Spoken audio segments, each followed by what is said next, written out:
नमस्कार, सीएनबीसी आवाज़ मोतीलाल ओसवाल स्टूडियो में आप सभी का स्वागत है। भारतीय मार्केट्स के लिए एक मच बेटर दिन, स्पेशली सेकंड हाफ अगर आप देखेंगे। Shreya, very good afternoon first of all. Good afternoon. और आज भी निफ्टी में पहली ट्रेड सेल साइड पर प्ले हुई, लेकिन जैसा कल हुआ था वैसा ही आज भी लोअर लेवल से एक अच्छी रिकवरी, और इस बार की रिकवरी आईटी की बदौलत आई। बैंक निफ्टी अभी भी नीचे है, मिड कैप और स्मॉल कैप ठीक ठाक हैं, लेकिन एक चीज़ बहुत क्लियर है, मार्केट एक रेंज में है। और आज हमने वो जो सुबह एक रेंज हमने मेंशन की थी 24,250 से 24,500, उसके एकदम बीचों बीच ही पूरा दिन हमने स्पेंड किया है। अब देखते हैं आखिरी के 1 घंटे 40 मिनट में कुछ स्पेशल मार्केट में आता है या नहीं, या फिर, और ध्यान रखिएगा सेंसेक्स की वीकली एक्सपायरी भी है, तो कैश से रिलेटेड भी जो मामला है वो काफ़ी इंटरेस्टिंग होने वाला है। वैसे उस पर हम बात करने वाले हैं आज। जो हमने सुबह मुहिम छेड़ी थी वो टॉप ट्रेंड हुआ ट्विटर पर, और कुछ देर में एक्स पर, और कुछ देर में जो आपके बेस्ट सजेशंस आए हैं, मतलब सारे सजेशन बहुत अच्छे हैं, लेकिन हमने वो सब एक कैटेगरी में, एक कैटेगरी में करके कुछ लिए हैं। तो आप मान के चले कि आपके जितने भी सजेशंस थे वो उसमें मोर और लेस शामिल हो जाएंगे, उन सब की बात करेंगे। लेकिन शुरुआत करते हैं हेडलाइंस के साथ।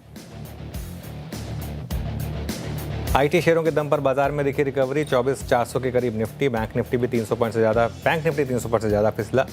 वहीं मिड कैप फ्लैट, लेकिन स्मॉल कैप में हल्की बढ़त, 2% से ज़्यादा फिसला इंडिया विक्स। आज के बिग स्टॉक्स और चार्ट जीपीटी का जलवा, क्षितिजों के दम पर भागा एस्ट्रल, करीब 9% उछलकर बना आज का हीरो।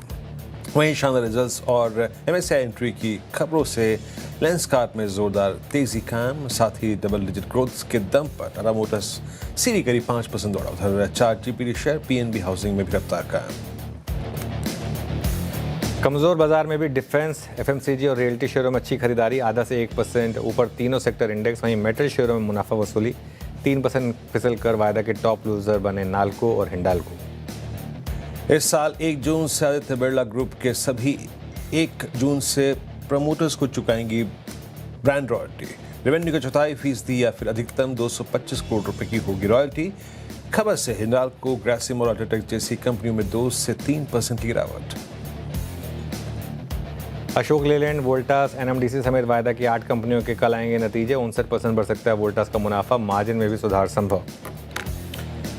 सीएनबीसी आवाज़ की कैश मुहिम को शानदार रिस्पांस, हजारों दर्शकों ने भेजे सुझाव। एक्स पर टॉप ट्रेंडिंग में हैशटैग कैश की आवाज़। थोड़ी देर में अनुज सिंगल से लेंगे बेस्ट सुझाव।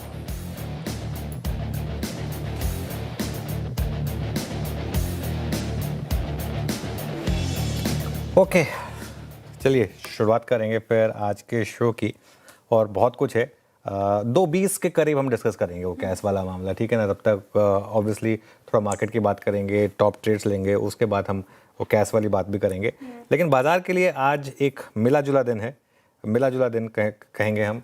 हुआ क्या, सुबह आज खुलते ही हमारा एक व्यू था कि खुलते ही शॉर्ट करें 24,450 के स्टॉप लॉस के साथ, और वो ट्रेड प्ले आउट हुई। उसमें हमारे 24,250 से 24,300 तक के टारगेट थे श्रेया, तो वो निफ्टी खुलते ही नीचे आया और वो शॉर्ट ट्रेड प्ले हुई, और फिर वो टारगेट करीब हिट हुए। फिर सुबह हमने एक व्यू लिया था कि अब रिकवरी आनी है तो यहीं से आएगी, और उसमें 24,250 का स्टॉप लॉस था, और वो रिकवरी ट्रेड भी उसके बाद ज़बरदस्त चली, और आपने कल के लो को बचाया। तो एक टिपिकल इनसाइड डे मार्केट में अब तक प्ले आउट हुआ है। अब एक्सपायरी की वजह से क्या हम कल के हाई को भी निकाल पाएंगे? अगर ऐसा हो गया तो बहुत ही ज़बरदस्त होगा, लेकिन खैर एनीवे लेट्स सी। आज लेकिन थोड़ा उल्टा हुआ है। कल बैंक निफ्टी रिकवर कर रहा था, आईटी कर रहा था, आज थोड़ा उल्टा हुआ है। आज अगर आप देखेंगे तो बैंक निफ्टी में मुनाफा वसूली देखने को मिली है, और निफ्टी आईटी आज एक्चुअली अगर आप देखेंगे तो इतना नहीं गिरा जितना कल गिरा था। इनफैक्ट अब तो निफ्टी आईटी ग्रीन में आ गया है। ये काफ़ी इंटरेस्टिंग है, ये काफ़ी इंटरेस्टिंग है। आज इस तरीके से निफ्टी आईटी में अब रिकवरी आ रही है, तो ये तो हो गई मोटा मोटी बातें। इसके अलावा एक पॉकेट जहाँ गिरावट आई है वो है आदित्य बिरला ग्रुप। यहाँ पर मैं कुछ देर में इसको डिटेल में डिस्कस भी करना चाहूँगा। आप देखें खासतौर से हिंडाल्को और ग्रासिम, 2 कंपनियाँ। अल्ट्राटेक को लेकर अभी भी थोड़ा सा कन्फ्यूजन है, क्योंकि अल्ट्राटेक खुद ग्रासिम की सब्सिडी है, तो अगर ग्रासिम दे रहा तो क्या अल्ट्राटेक को अलग से देने की ज़रूरत है? यहाँ पर गिरावट आई क्योंकि रॉयल्टी पेमेंट कंपनियों को, पेरेंट कंपनी को रॉयल्टी देनी होगी, इसकी वजह से ये यहाँ पर थोड़े से स्टॉक्स जो हैं वो गिरे। टाटा ग्रुप शेयरों में आज शानदार रिकवरी है, लेकिन ये काफ़ी इंटरेस्टिंग है। आज जो टाटा ग्रुप के स्टॉक्स कल सबसे ज़्यादा गिरे थे, Tata Motors passenger vehicle, Tata consumer, जो मैंने बताया वो ही नहीं आए। Tata Motors, PV, Tata consumer, इनमें सब में अच्छी रिकवरी आई, लेकिन टाटा कंज्यूमर भी रखिएगा। लेकिन ओवरऑल अगर आप देखें तो ये एक अच्छी रिकवरी वाले स्टॉक्स बने आज यहाँ पर। इसके अलावा अगर आप देखें एस्ट्रल, यहाँ पर काफ़ी शानदार नतीजे, और इसकी वजह से आज का हीरो ऑफ द डे भी बना। आज सुबह हमने इसकी बात भी की थी, ये भी कहा था कि सिर्फ एक MSCI वाला फैक्टर है, अदरवाइज तो इसको हम हीरो ऑफ द डे बनाते, फिर भी हीरो ऑफ द डे बन गया ये। खैर एनीवे, आज के शानदार नतीजों से इससे एक चीज़ और क्लियर हो गई, हमेशा मार्केट में नंबर्स को ज़्यादा प्राइमरी इंपॉर्टेंस देनी चाहिए हमें। MSCI वगैरह बाद की बात है, वो जब होगी तब देखी जाएगी, है ना। और डिफेंस शेयर्स यहाँ पर अच्छा खासा तेज़ी का मोमेंटम है। लेट्स सी अब आखिरी में क्या होगा सेंसेक्स की एक्सपायरी वाले दिन। एक्सपायरी का दिन है, क्लोजिंग काफ़ी इंपॉर्टेंट होती है, ऐसे में तो आखिरी का 1 घंटा 40 मिनट कैसा रहेगा, काफ़ी इंपॉर्टेंट हो जाएगा। कौन से लेवल्स पे क्लोजिंग होगी, उस लिहाज से क्लोजिंग स्ट्रैटेजी क्या होगी, सब पे चर्चा करेंगे। लेकिन आज निफ्टी में रिकवरी है, रिकवरी कितनी टिकाऊ, बड़ा सवाल। बैंक निफ्टी बैकफुट पर, आज थोड़ा निराश ब्रेथ ने भी किया, हालांकि अभी भी एडवांसेस के फेवर में है क्योंकि स्मॉल कैप में थोड़ी बहुत बाइंग है। लेकिन अगर आप देखिए मिड कैप्स थोड़ा आज फ्लैट रहे, तो रस्साकसी का मॉल था ब्रेथ में। सर, रिकवरी निफ्टी में देखिए हमने आज के सेशन में, तो ये रिकवरी कितनी टिकाऊ है। हालांकि जो हमने लेवल्स सुबह डिस्कस किए थे उसको रिस्पेक्ट करते हुए ट्रेड भी मिली हमें, लेकिन आज की रिकवरी निफ्टी में कैसे देख रहे हैं, क्या ये रिकवरी अच्छी हो सकती है? क्लोजिंग के लिहाज से फिर कौन से लेवल्स इंपॉर्टेंट हो जाएंगे, कहाँ पे क्लोजिंग होनी चाहिए जिसके कारण स्ट्रेंथ आए, और कहाँ अगर हम नीचे बंद होते तो फिर बिकवाली देखने को मिल सकती। तो फिर ऐसे मार्केट में थर्सडे के सेशन में क्या करना चाहिए? देखिए, मार्केट देख के बहुत लोगों को लगता है यार क्या मार्केट है ना। देख कर ना मुझे एक फिल्म याद आती है, मैं फिल्म का नाम भूल गया। उसमें ना शशि कपूर, ये तब की फिल्म है जब भारत में टैक्स रेट 75-80% हुआ करता था, उससे भी ज़्यादा हुआ करता था। वो शशि कपूर का मुनीम उसके बाद जाके कहता है कि साहब जितना हम कमाते हैं उसका इतना तो टैक्स में दे देते हैं। तो उन्होंने कहा कि देखिए जो रियलिटी है वो रियलिटी, उसी में काम करना है। अब ये मार्केट की रियलिटी है। अगर आप देखेंगे ना, कल भी मार्केट ने 2 शानदार ट्रेड दिया, एक सुबह खुलते ही शॉर्ट ट्रेड और एक इंट्राडे में लॉन्ग ट्रेड। आज भी मार्केट ने वही किया, कल और आज का बिल्कुल सेम पैटर्न है। कल भी खुलते ही एक सेल ट्रेड प्ले आउट हुई और फिर लोअर लेवल से एक शानदार रिकवरी की ट्रेड हुई। आज रिकवरी उतनी प्रोनाउंस नहीं है जितनी कल थी, लेकिन फिर भी मैं ये जरूर कहूँगा कि 2 ट्रेड फिर भी मार्केट ने आज आपको दिए हैं। एग्जैक्ट लेवल डिफाइंड थी हमारी, 24,450 के स्टॉप के साथ शॉर्ट की ट्रेड थी, हाई 24,431 का था, 24,250 से 300 का तक का टारगेट था और शॉर्ट ट्रेड का, और फिर वहाँ पर बाय करके 24,250 का स्टॉप था। और वहाँ से अगर आप देखें ना स्टॉप लगा ना दोनों तरफ स्टॉप नहीं लगा, और दोनों तरफ उस रेंज में मार्केट घूमा है और आपको 2 मौके मिले हैं, ठीक है ना। तो इसी तरीके से आपको करना है। ये मार्केट इंट्राडे ट्रेडर्स का है, इस मार्केट में कोई पोजीशन कैरी करने का कोई मतलब नहीं है, कोई लॉजिक नहीं है कोई पोजीशन कैरी करने का। इंडेक्स पर, स्टॉक्स में आप पोजीशन कैरी करना चाहें वो आपकी मर्जी है, इंडेक्स में कोई मतलब नहीं है। सपोर्ट पर बाइंग करें, रेजिस्टेंस पर बेचें और एक छोटा सा स्टॉप लॉस लगा दें, और एक 1:1 maximum 2:1 kind of risk reward पर एक ट्रेड को लें और प्रॉफिट बुक करें दोनों साइड। ये जरूरी है। देखिए, अगर आपने सुबह शॉर्ट किया लेकिन प्रॉफिट नहीं बुक किया, चाहे कल चाहे आज, तो शॉर्ट करने का कोई मतलब नहीं है फिर, है ना। ऐसे ही अगर आपने लॉन्ग किया इंटरडे में, कल आपने मान लिया इंटरडे में लॉन्ग किया था, लेकिन अगर आपने कल दोपहर तक प्रॉफिट नहीं बुक किया था, तो आज आप वही ढक के 3 बार कल के उस लेवल पर आ गए थे जहां आपने लिया होता। तो इसके लिए प्रॉफिट बुक करना बहुत ज़रूरी है इंटरडे ट्रेड्स में, इस चीज़ को ध्यान में रखें। कच्चा तेल थोड़ा सा नीचे आया है, लेकिन अभी भी कंफर्ट जोन में नहीं है, मतलब ये 85 के नीचे आ जाए मान लो, तो थोड़ा सा आप एक थोड़ा सा कंफर्ट उसको कह सकते हैं। इंडिया विक्स देखकर मुझे अभी भी डर लग रहा है, अगर आप सच पूछें तो थोड़ा अभी भी मुझे खल रहा है इस तरीके का इंडिया विक्स। इस तरीके की कॉम्प्लेसेंसी ना मुझे पसंद नहीं है, सच बताऊं तो। 3 दिन से मार्केट गिर रहा है, 3 दिन से इंडिया विक्स भी गिर रहा है। इंडिया विक्स को अब तक 13 या 14 पे होना चाहिए था। ये जिस तरीके से गिर रहा है ना, ये नॉर्मली एक अच्छा कंफर्टिंग साइन नहीं। अब हो सकता है कि market in its wisdom is right और मार्केट यहाँ से चल पड़े, लेकिन मुझे थोड़ा सा ये एक रिस्क लग रहा है। और एक और बात, अगर 24,250 टूटा तो फिर एक बड़ी करेक्शन का डर रहेगा। 24,266 कल का लो था, 24,311 आज कल हुए, तो 24,250 इंपॉर्टेंट है। अगर वो टूटा तो फिर एक बड़ी करेक्शन का डर रहेगा आपके लिए। तेज़ी के लिए मैं कहूँगा कि 24,550 के ऊपर निकलना ज़रूरी है।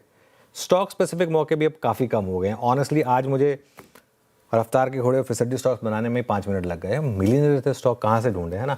ऑब्वियसली ढूंढे फिर भी, लेकिन अर्निंग सीजन का भी कल लास्ट डे है, आज पेनल्टीमेट डे। आज इंडेक्स के सारे स्टॉक्स आ चुके होंगे, उसके बाद एफएनओ के कुछ बचेंगे, कुछ कैश के बचेंगे जो लास्ट दिन पर आते हैं नॉर्मली, वो कल आएंगे।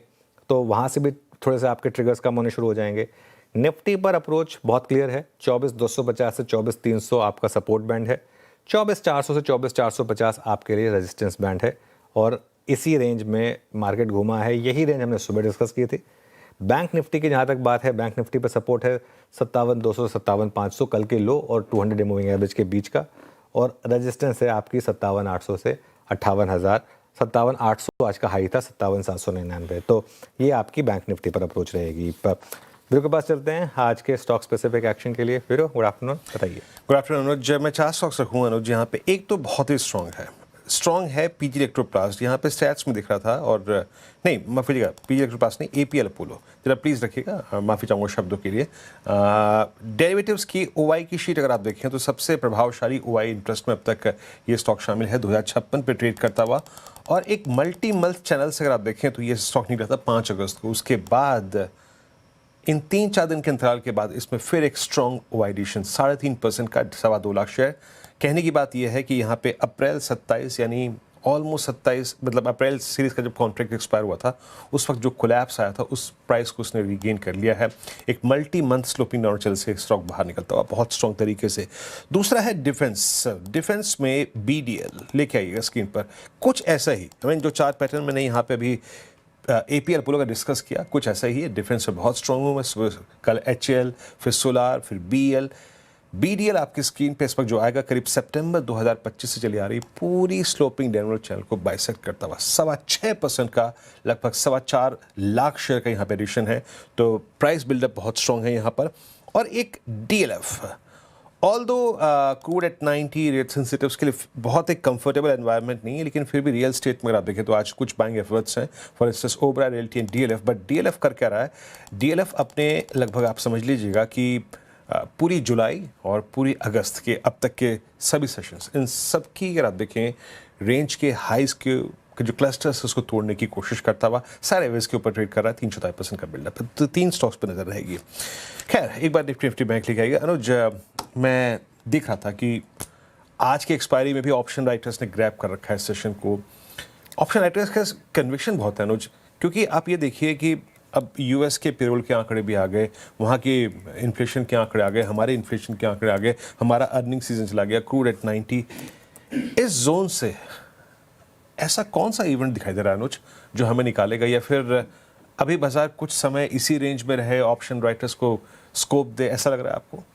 देखिए, अभी कुछ समय बाजार को शायद आई थिंक इसी रेंज में बिताने होंगे। तो वो ट्रिगर नहीं है मार्केट के पास, है ना। वो लिक्विड ऑक्सीजन वाला मामला है और क्रूड चलने नहीं देता, वैल्यूएशन लोअर लेवल पर इंस्टीट्यूशनल बाइंग, ये सब मार्केट को गिरने नहीं देती। लेकिन जैसा मैं कह रहा हूँ, मार्केट का ओवरऑल ट्रेंड जो है वो थोड़ा सा नेगेटिव हुआ है पिछले कुछ दिनों में। लगातार निफ्टी ने लोअर लोज बनाए हैं, लोअर हाइज बनाए हैं। आज भी अगर आप देखेंगे तो अब तक तो आज का हाई कल के हाई से लोअर है। ये जरूर है कि कल के लोज को हमने बचा लिया तो टेक्निकली हायर लो बना दिया, लेकिन आज एक्सपायरी भी है तो उस वजह से आप थोड़ा सा इनसाइड डे, एक्सपायरी पे इनसाइड डे बनना कोई बड़ी बात नहीं है। कई बार होता है, वो हालांकि बदल सकता है। अच्छा, आज एक और अच्छी चीज़ हुई है, कम से कम आज सेंसेक्स के ऑप्शंस देखकर लग रहा है कि अब मार्केट में थोड़ा सा कैश का डर खत्म हुआ है, कम हुआ है। आई थिंक सेंसेक्स की अब 78,000 की कॉल फॉर एग्जांपल 40 रुपये पर ही है। पिछली बार एक्सपायरी से जस्ट पहले इस कॉल में बहुत बड़ा प्रीमियम था, आपको याद होगा, और वो पूरा मेल्ट हुआ था। करीब 150 पॉइंट दूर की कॉल तब 200 रुपये पर ट्रेड कर रही थी, 300 तक गई थी, फिर वहाँ से ज़ीरो हुई थी, अब 40 पर ही है सिर्फ। तो थोड़ी सी एक सेंस वापस आ रही है एक मार्केट में, वो धीरे धीरे ठीक भी होगा मेरे ख्याल से। लेकिन स्टॉक स्पेसिफिक ट्रिगर्स हैं। आई थिंक कुछ स्टॉक्स हैं जो अपने अलग ही मोमेंटम में, जैसे पेटीएम का स्टॉक देख लीजिए। आज आप सुबह ख़राब खबर आई, इनफैक्ट काफ़ी ख़राब खबर आई, वो उनके टॉप लीडरशिप को सेबी की नोटिस को लेकर स्टॉक हल्का सा गिरा, लेकिन उसके बाद ज़बरदस्त रिकवरी आ गई उसमें। तो जहाँ मोमेंटम है वहाँ अच्छे मूव्स आ रहे हैं। ये तो एक एग्जांपल हो गया जहाँ पर अच्छी रिकवरी आ गई। I think Tata group stocks में अच्छी रिकवरी आ गई। टाटा कंज्यूमर देखिए, टाटा मोटर्स, सीवी के तो खैर नंबर्स भी अच्छे थे, टाटा मोटर्स पैसेंजर व्हीकल भी अच्छा रिकवर हो गया। आई थिंक एस्ट्रल पर मार्केट ने जिस तरीके का रिएक्शन दिया वीरू, ये आपके लिए काफ़ी कंफर्टिंग है। Mumbai based real estate stocks में थोड़ी सी बाइंग आ गई, तो ठीक है, थोड़ी सी स्टॉक स्पेसिफिक बाइंग है। लेकिन ऑनेस्टली स्पीकिंग ना, ये मार्केट में अब थोड़ा जैसे कहते हैं ना, कंफर्ट नहीं है। ट्रेड करके लोगों को मज़ा नहीं आ रहा। आई थिंक ये तो फैक्ट है, इसमें आई थिंक कोई डाउट नहीं है। चलिए आगे बढ़ते हैं। श्रेया, स्टॉक स्पेसिफिक रहना चाहूँगी सर मैं। अभी आपने कहा कि आदित्य बिरला ग्रुप के स्टॉक्स में गिरावट हमने देखी है। हिंडाल्को, ग्रासिम 2 से 3% टूटे हैं, वायदा के टॉप लूजर्स में नजर आएंगे। तो इनको जो सर ब्रांड रॉयल्टी चुकानी पड़ेगी, इस खबर को आप कैसे देखते हैं? और ये जो गिरावट है टेम्पररी है और वाजिब लगता है क्या? कैसे देखें आप? देखिए सच बताऊँ ना, मैं आदित्य बिरला ग्रुप की काफ़ी रिस्पेक्ट करता हूँ, ठीक है। मेरा मानना ये है कि ये सब चीज़ें नहीं करनी चाहिए, ठीक है। इतने बड़े लार्ज कॉन्ग्लोमरेट को, ठीक है, बिरला ग्रुप और बिरला ब्रांड बड़ा है, आप कह सकते हैं कि ग्रासिम पेंट के बजाय वो अगर आप उसको बिरला ओपस करके बेचेंगे तो ज़्यादा इम्पैक्ट आएगा, ठीक है। अब अल्ट्राटेक अपने आप में मेरे ख्याल से एक ब्रांड बन चुका है, ठीक है। तो लेकिन हुआ क्या है, अपने अपने बिजनेस के तहत ब्रांड वैल्यू की रॉयल्टी देंगी 4.5% तक सेल्स का, प्रॉफिट मेकिंग कंपनीज। इसमें भी एक डाउट ये है कि अल्ट्राटेक अलग से देगी या नहीं देगी, क्योंकि ग्रासिम क्योंकि ऑलरेडी दे रही है और ग्रासिम होल्डिंग कंपनी है अल्ट्राटेक की, तो उसके बाद ग्रासिम पे अलग, अल्ट्राटेक पे अलग से लगेगा या नहीं लगेगा, ठीक है। मैक्सिमम आउटगो 225 करोड़ का होगा, स्टैंड अलोन रेवेन्यू का 0.25% सिर्फ और सिर्फ प्रॉफिट मेकिंग कंपनीज ये देंगी। तो इसलिए आदित्य बिरला फैशन नहीं गिरा फॉर एग्जांपल, आइडिया नहीं गिरा फॉर एग्जांपल, क्योंकि ये लॉस मेकिंग है, तो इसके लिए इनको कुछ फर्क नहीं पड़ता, ठीक है। अरे मेरा एक सिंपल सा लॉजिक है, देखिए रॉयल्टी या तो लेती है हिंदुस्तान यूनिलीवर, है ना, वैसे वो भी नहीं लेनी चाहिए आज की डेट में, तो मेरा मानना ये है, या नेस्ले, है ना, या ऐसी एमएनसी कंपनियां ये लेती हैं रॉयल्टी, ठीक है। या फिर रॉयल्टी लेती हैं जैसे टाटा ग्रुप फॉर एग्जांपल, है। टाटा ग्रुप इतने सालों से चला आ रहा है, टाटा का नाम है, टाटा का ट्रस्ट है, टाटा, है ना, टाटा का नाम है, टाटा की गाड़ी, टाटा लग गया तो बस टाटा का सब कुछ टाटा का, तो इसके लिए टाटा का समझ में आता है कि आप ले रहे हैं। क्या आदित्य बिरला इतना बड़ा ब्रांड है कि उसकी भी रॉयल्टी ली जाए? और डिविडेंड मिलते ही हैं, ऐसा तो है नहीं कि सबको डिविडेंड नहीं मिलते हैं, सब कंपनी से डिविडेंड भी मिलता है, प्रॉफिट मेकिंग कंपनी से आप डिविडेंड वैसे ही ले रहे हैं, ठीक है। तो हाँ ये है कि डिविडेंड सब शेयर होल्डर्स को मिलता है, रॉयल्टी सिर्फ प्रमोटर को मिलेगी, तो वो फ़र्क है। तो ये चीज़ें ना मार्केट को थोड़ी कम पसंद आती हैं। प्रेसिडेंस है मार्केट में, डोमेस्टिक कंपनियों के भी प्रेसिडेंस है, वेदांता लेती है I think dividend royalty for example. I think बीच में एक बार जुबिलेंट ग्रुप ने ट्राई किया था, फिर इतना बैकलैश हुआ था कि उनको वापस लेना पड़ा था। तो ठीक है, लेकिन जो भी है अब उनका डिसीजन है। I think let's C share holders के फीडबैक पर क्या डिसीजन लेंगे वो। खैर एनीवे, अब आगे बढ़ते हैं और आज के आपके रफ्तार के घोड़े और फिसड्डी स्टॉक्स की बात करेंगे। सबसे पहले रफ्तार के घोड़े स्टॉक्स, उसमें सबसे पहले ऑब्वियसली एस्ट्रल, आज का hero of the day without a doubt. शानदार नतीजे और गाइडेंस इनसे भागा। सुबह बिग स्टॉक में हमारा पॉजिटिव नज़रिया था, हालांकि हमने ये कैविएट ज़रूर लगाया था। देखिए ये बात मानूंगा, हमने कैविएट ज़रूर लगाया था कि MSCI का फैक्टर है, इसकी वजह से अगर ना चला तो वो एक रीज़न हो सकता है, लेकिन मार्केट इन इस विजडम सिर्फ नंबर पर फोकस किया मार्केट ने। गोदरेज कंज्यूमर, और मैं कल जब स्टॉक गिरा 10% तब भी अपने व्यू पे इंटैक्ट था, मैं आज भी अपने व्यू पे इंटैक्ट हूँ।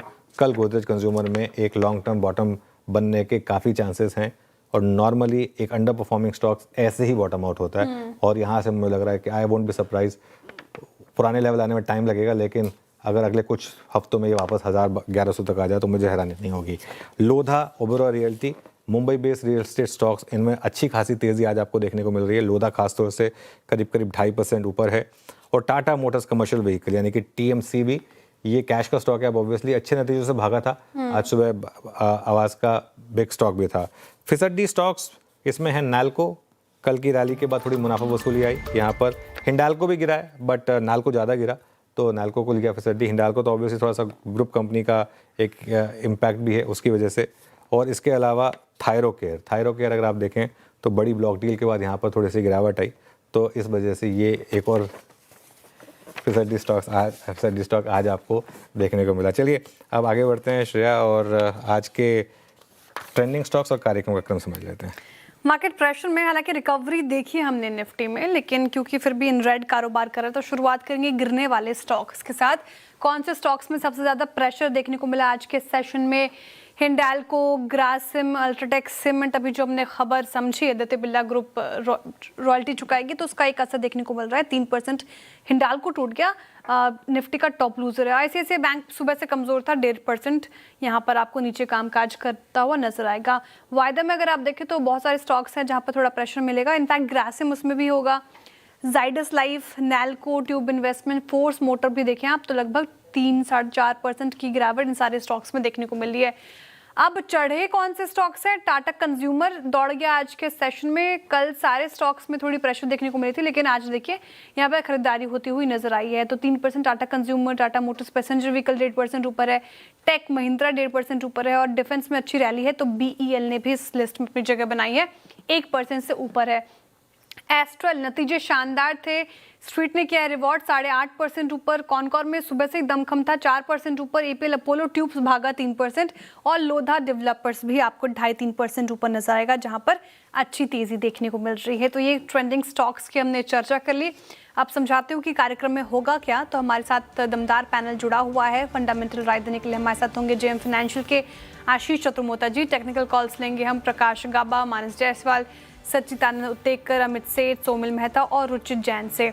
2:20 पर #कैश की आवाज़ मुहिम पर अनुज से खास चर्चा करेंगे। फिर 2:30 बजे आशीष बताएंगे कि एस्ट्रल में तेजी के ट्रिगर्स क्या हैं। 2:40 पर विवेक से समझेंगे कि आदित्य बिरला ग्रुप कंपनियों पर ब्रांड रॉयल्टी देने से क्या असर पड़ सकता है। 2:50 पर FNO गुरुकुल पर खास चर्चा के लिए हमारे साथ जुड़ेंगे डिफाइन एज के को-फाउंडर और CEO प्रशांत शाह। फिर 2:55 पे रिजल्ट प्रीव्यू में दीपाली बताएंगे आपको कि अशोक लेलैंड और नतीजे कैसे रह सकते हैं और नुपुर से समझेंगे वोल्टास के नतीजों का अनुमान। साथ ही आशीष बताएंगे आपको BDL और NMDC के नतीजे कैसे रह सकते हैं। 3 बजे स्ट्रैटेजी समझेंगे अनुज जी से। फिर 3:05 पे डीलिंग रूम चेक होगा। 3:10 पे BTST STBT ट्रेड। 3:15 पे फिर बिग मार्केट वॉइस में हमारे साथ जुड़ेंगे पेडिग्री एडवाइजरी के फाउंडर दिलीप भट्ट जी। बिल्कुल, और कल से अब इसमें ना आप ऐड करिए 3:30 पर एक और स्ट्रैटेजी, क्योंकि अब क्लोजिंग स्ट्रैटेजी हम 3:30 पर लेते हैं। इसलिए जो 3 बजे स्ट्रैटेजी लेते हैं वो एक अलग स्ट्रैटेजी होती है, 3:30 पे एक और स्ट्रैटेजी होती है, तो उसको भी कल से हम ऐड करेंगे कमिंग अप्स में। चलिए, पैनल तैयार है हमारा, ट्रेड्स की शुरुआत करेंगे। गुड आफ्टरनून आप सभी को। गाबा सर, इस समय की trade? Good afternoon to you. मेरे ख्याल से इस समय लूंगा मैं स्ट्रेंथ में, वो रहेगा ग्लैनमार्क। ग्लैनमार्क में स्ट्रेंथ है। ट्रेड करें 2314 पर, स्टॉप लगाएंगे करीब 2300 का। तो 14 रुपए का स्टॉप है, टारगेट होगा 2340 ग्लैनमार्क। ग्लेनमार्क आपकी कॉल। ओके, ठीक है, यहाँ पर ही ट्रेड हो गया। सचिन, गुड आफ्टरनून, आपका ट्रेड क्या रहेगा? Good afternoon, Viruji. Good afternoon, Anuji, and good afternoon to all the panelists. यहाँ पर रियल एस्टेट स्टॉक्स में अच्छी खरीदारी नजर आई है। मुझे लग रहा है यहाँ पर ओबेरॉय रियल्टी में एक डिक्लाइनिंग चैनल सीक्वेंस का ब्रेकआउट हुआ है। ब्रेकआउट जोन लगभग अराउंड 1810 के आसपास प्लेस थी, तो मुझे लग रहा है थोड़ी सी अगर डिक्लाइन मिलती है तो स्टॉक जरूर अक्यूमुलेट करना चाहिए। On a decline up to 1825 यहाँ पर खरीदारी करने की सलाह होगी इसके फ्यूचर्स में। स्टॉप लॉस आपको यहाँ से लगभग अराउंड 1805 पे लगाना है on closing basis, and positions को 1920 के लिए रिव्यू करना है। Oberoi Realty buy and dips की स्ट्रैटेजी सचिन जी की पिक हो गई है। अमित जी, गुड आफ्टरनून, आपने क्या चुना? जी good afternoon Shreya ji, good afternoon Anuj ji, Viren ji and everybody on the panel. Shreya ji, मेरा भी पिक रियल एस्टेट से रहेगा। मुझे यहाँ पे DLF का स्ट्रक्चर पॉजिटिव लग रहा है। DLF पिछले कई दिनों से एक पुल बैक कंसोलिडेशन मोड में था और इसने बहुत अच्छा कंसोलिडेशन 10, 20 और 50 डेमा पे किया। आज के सत्र में हम फाइनली देख रहे हैं कि यहाँ पे एक फॉलोइंग ट्रेंड लाइन का ब्रेकआउट है, तो DLF बाय करना है। लगभग 665 का प्राइस है। स्टॉप लॉस रहेगा यहाँ 655 रुपीज का और टारगेट्स रहेंगे 685 के। मानस जी, गुड आफ्टरनून। मानस जी, आपकी ट्रेड कल अभी के लिए? गुड आफ्टरनून अनुज जी। तो देखिए, कल्याण ज्वेलर्स पे खरीदारी करने की राय रहेगी। कल्याण ज्वेलर्स पे अगर आप डेली चार्ट पे देखेंगे तो यहाँ पर एक ट्रायंगुलर फॉर्मेशन बन रहा है। अपर बैंड के आसपास स्टॉक ट्रेड कर रहा है, पैटर्न पॉजिटिव है, तो आप उम्मीद कर सकते हैं कि यहाँ पर एक ब्रेकआउट देखने को मिलेगा। इसलिए करंट लेवल्स पे खरीदारी करेंगे। 603 रुपए के स्टॉप लॉस से 640 तक के टारगेट्स पॉसिबल है। ये कैश लेवल्स है। चाहे तो 620 का 620 वाला कॉल ऑप्शन ले लें। 21 रुपए के आसपास ट्रेड हो रहा है। 14 रुपीज 90 के स्टॉप लॉस से इस ऑप्शन में खरीदारी करें और 35 रुपए तक के टारगेट्स पॉसिबल है इस ऑप्शन। ओके, कल्याण ज्वेलर्स फ्यूचर्स और 620 की स्ट्राइक 21 पे ट्रेड कर रहे हैं, ये भी आप पिक कर सकते हैं। सोमिल, गुड आफ्टरनून, आपका trade? Good afternoon to everyone. मेरा ट्रेड भी रियल एस्टेट से ही होगा। प्रेस्टीज में very similar patterns like DLF Oberoi. एक फ्लैग पैटर्न बना है जो ऊपर के तरफ, DLF में बहुत क्लियरली ऊपर की तरफ टूटा है। प्रेस्टीज में अभी भी नीचे के एंड पर है। 40 डेली मूविंग एवरेज के आसपास सपोर्ट लिया है, वहीं पे ही 3-4 कैंडल्स एक साथ है near the lower and of the Bollinger band. आज अच्छा मोमेंटम है, स्टॉप लॉस थोड़ा सा डीप है फॉर प्रेस्टीज, दैट इज 1540, और ऊपर में मेरे टारगेट होंगे 1740 के। प्रेस्टीज स्टेट्स, अच्छा रियल्टी पैक में अच्छी स्ट्रेंथ, तो पैनल का झुकाव भी उसी तरफ है। सारे टेक्निकल कॉल्स पूरे हो गए हैं, रिकैप करती हूँ थोड़ी देर में, लेकिन उससे पहले इन्वेस्टमेंट आइडिया लिया जाए इस मार्केट में। आशीष चतुर्मोता जी हमारे साथ जुड़ रहे हैं। आशीष जी गुड आफ्टरनून, स्वागत है आपका कार्यक्रम में। इस मार्केट में आपका investment idea sir. Good afternoon Shreya, good afternoon Anuj और वीरेंद्र। देखिए, हमें वैसे तो एनबीएफसी स्पेस काफ़ी पसंद है और हमने इसमें पेटीएम की चर्चा पहले भी की और अभी भी हमें काफ़ी पसंद आता है, तो वो हम अपना व्यू मेंटेन रखेंगे। बट आज अगर से मुझे एक फ्रेश थॉट पे बात करनी हो तो मैं बात करूंगा वायर्स एंड केबल सेगमेंट की, और वहाँ पे मुझे लगता है पॉलीकैब हमें काफ़ी पसंद आता है। और क्योंकि स्टॉक एक अच्छे करेक्शन के बाद अब कंसोलिडेशन कर रहा है, तो हमें लगता है यहाँ पे बेस बिल्डिंग काफ़ी अच्छी हो चुकी है। तो टेक्निकली आप देखेंगे तो 9000 पे अच्छा बेस है, और इस बेस को होल्ड करता है तो 10,500 तक की अपसाइड पॉलीकैब में नजर आएगी।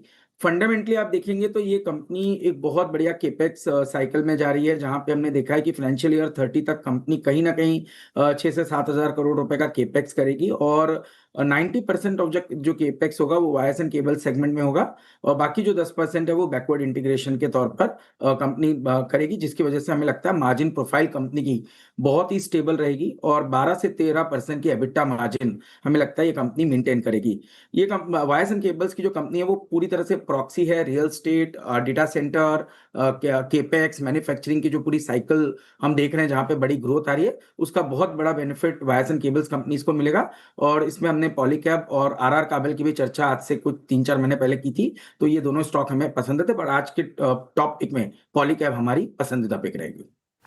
वायर एंड केबल स्पेस काफ़ी पसंद आ रहा है आशीष जी को। उसमें अगर आप देखें पॉलीकैब एज अ काउंटर आप रख सकते हैं रेडार पर। रिकैप कर दे रही हूँ, target and stop loss jot down कीजिए। ग्लेनमार्क फार्मा गाबा ने चुना है, यहाँ पर शानदार तेजी, 2350 का टारगेट है, 2300 का स्टॉप लॉस लगाना है। ओबराय रियल्टी सचिन जी ने चुना रियल्टी पैक से, और रियल्टी पैक के कई सारे काउंटर्स आए हैं आज। 1920 के लिए से देखें आप, 1805 का स्टॉप लॉस लगाए। अमित जी बीसी स्पेस पे मेहरबान डीएलएफ चुन रहे हैं ये, और यहाँ पर भी अच्छी तेजी है डेज हाई के आसपास। ये भी काउंटर दिखेगा आपको, 685 के टारगेट है, 655 का स्टॉप लॉस मेंटेन कीजिए।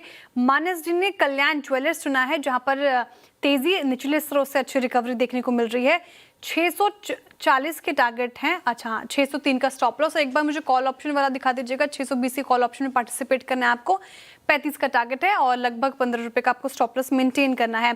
सोमिल जी ने प्रेस्टीज स्टेट्स चुना है, जहां पर आपको खरीदारी करनी है, 1740 के टारगेट प्राइस है, 1540 का स्टॉप लॉस लगाना है। और आखिर में पॉलीकैब, ये आशीष जी ने चुना। इन्वेस्टमेंट आइडिया होना चाहिए आपका, लगभग 10,500 के टारगेट है और 9,000 का स्टॉप लॉस मेंटेन करना है।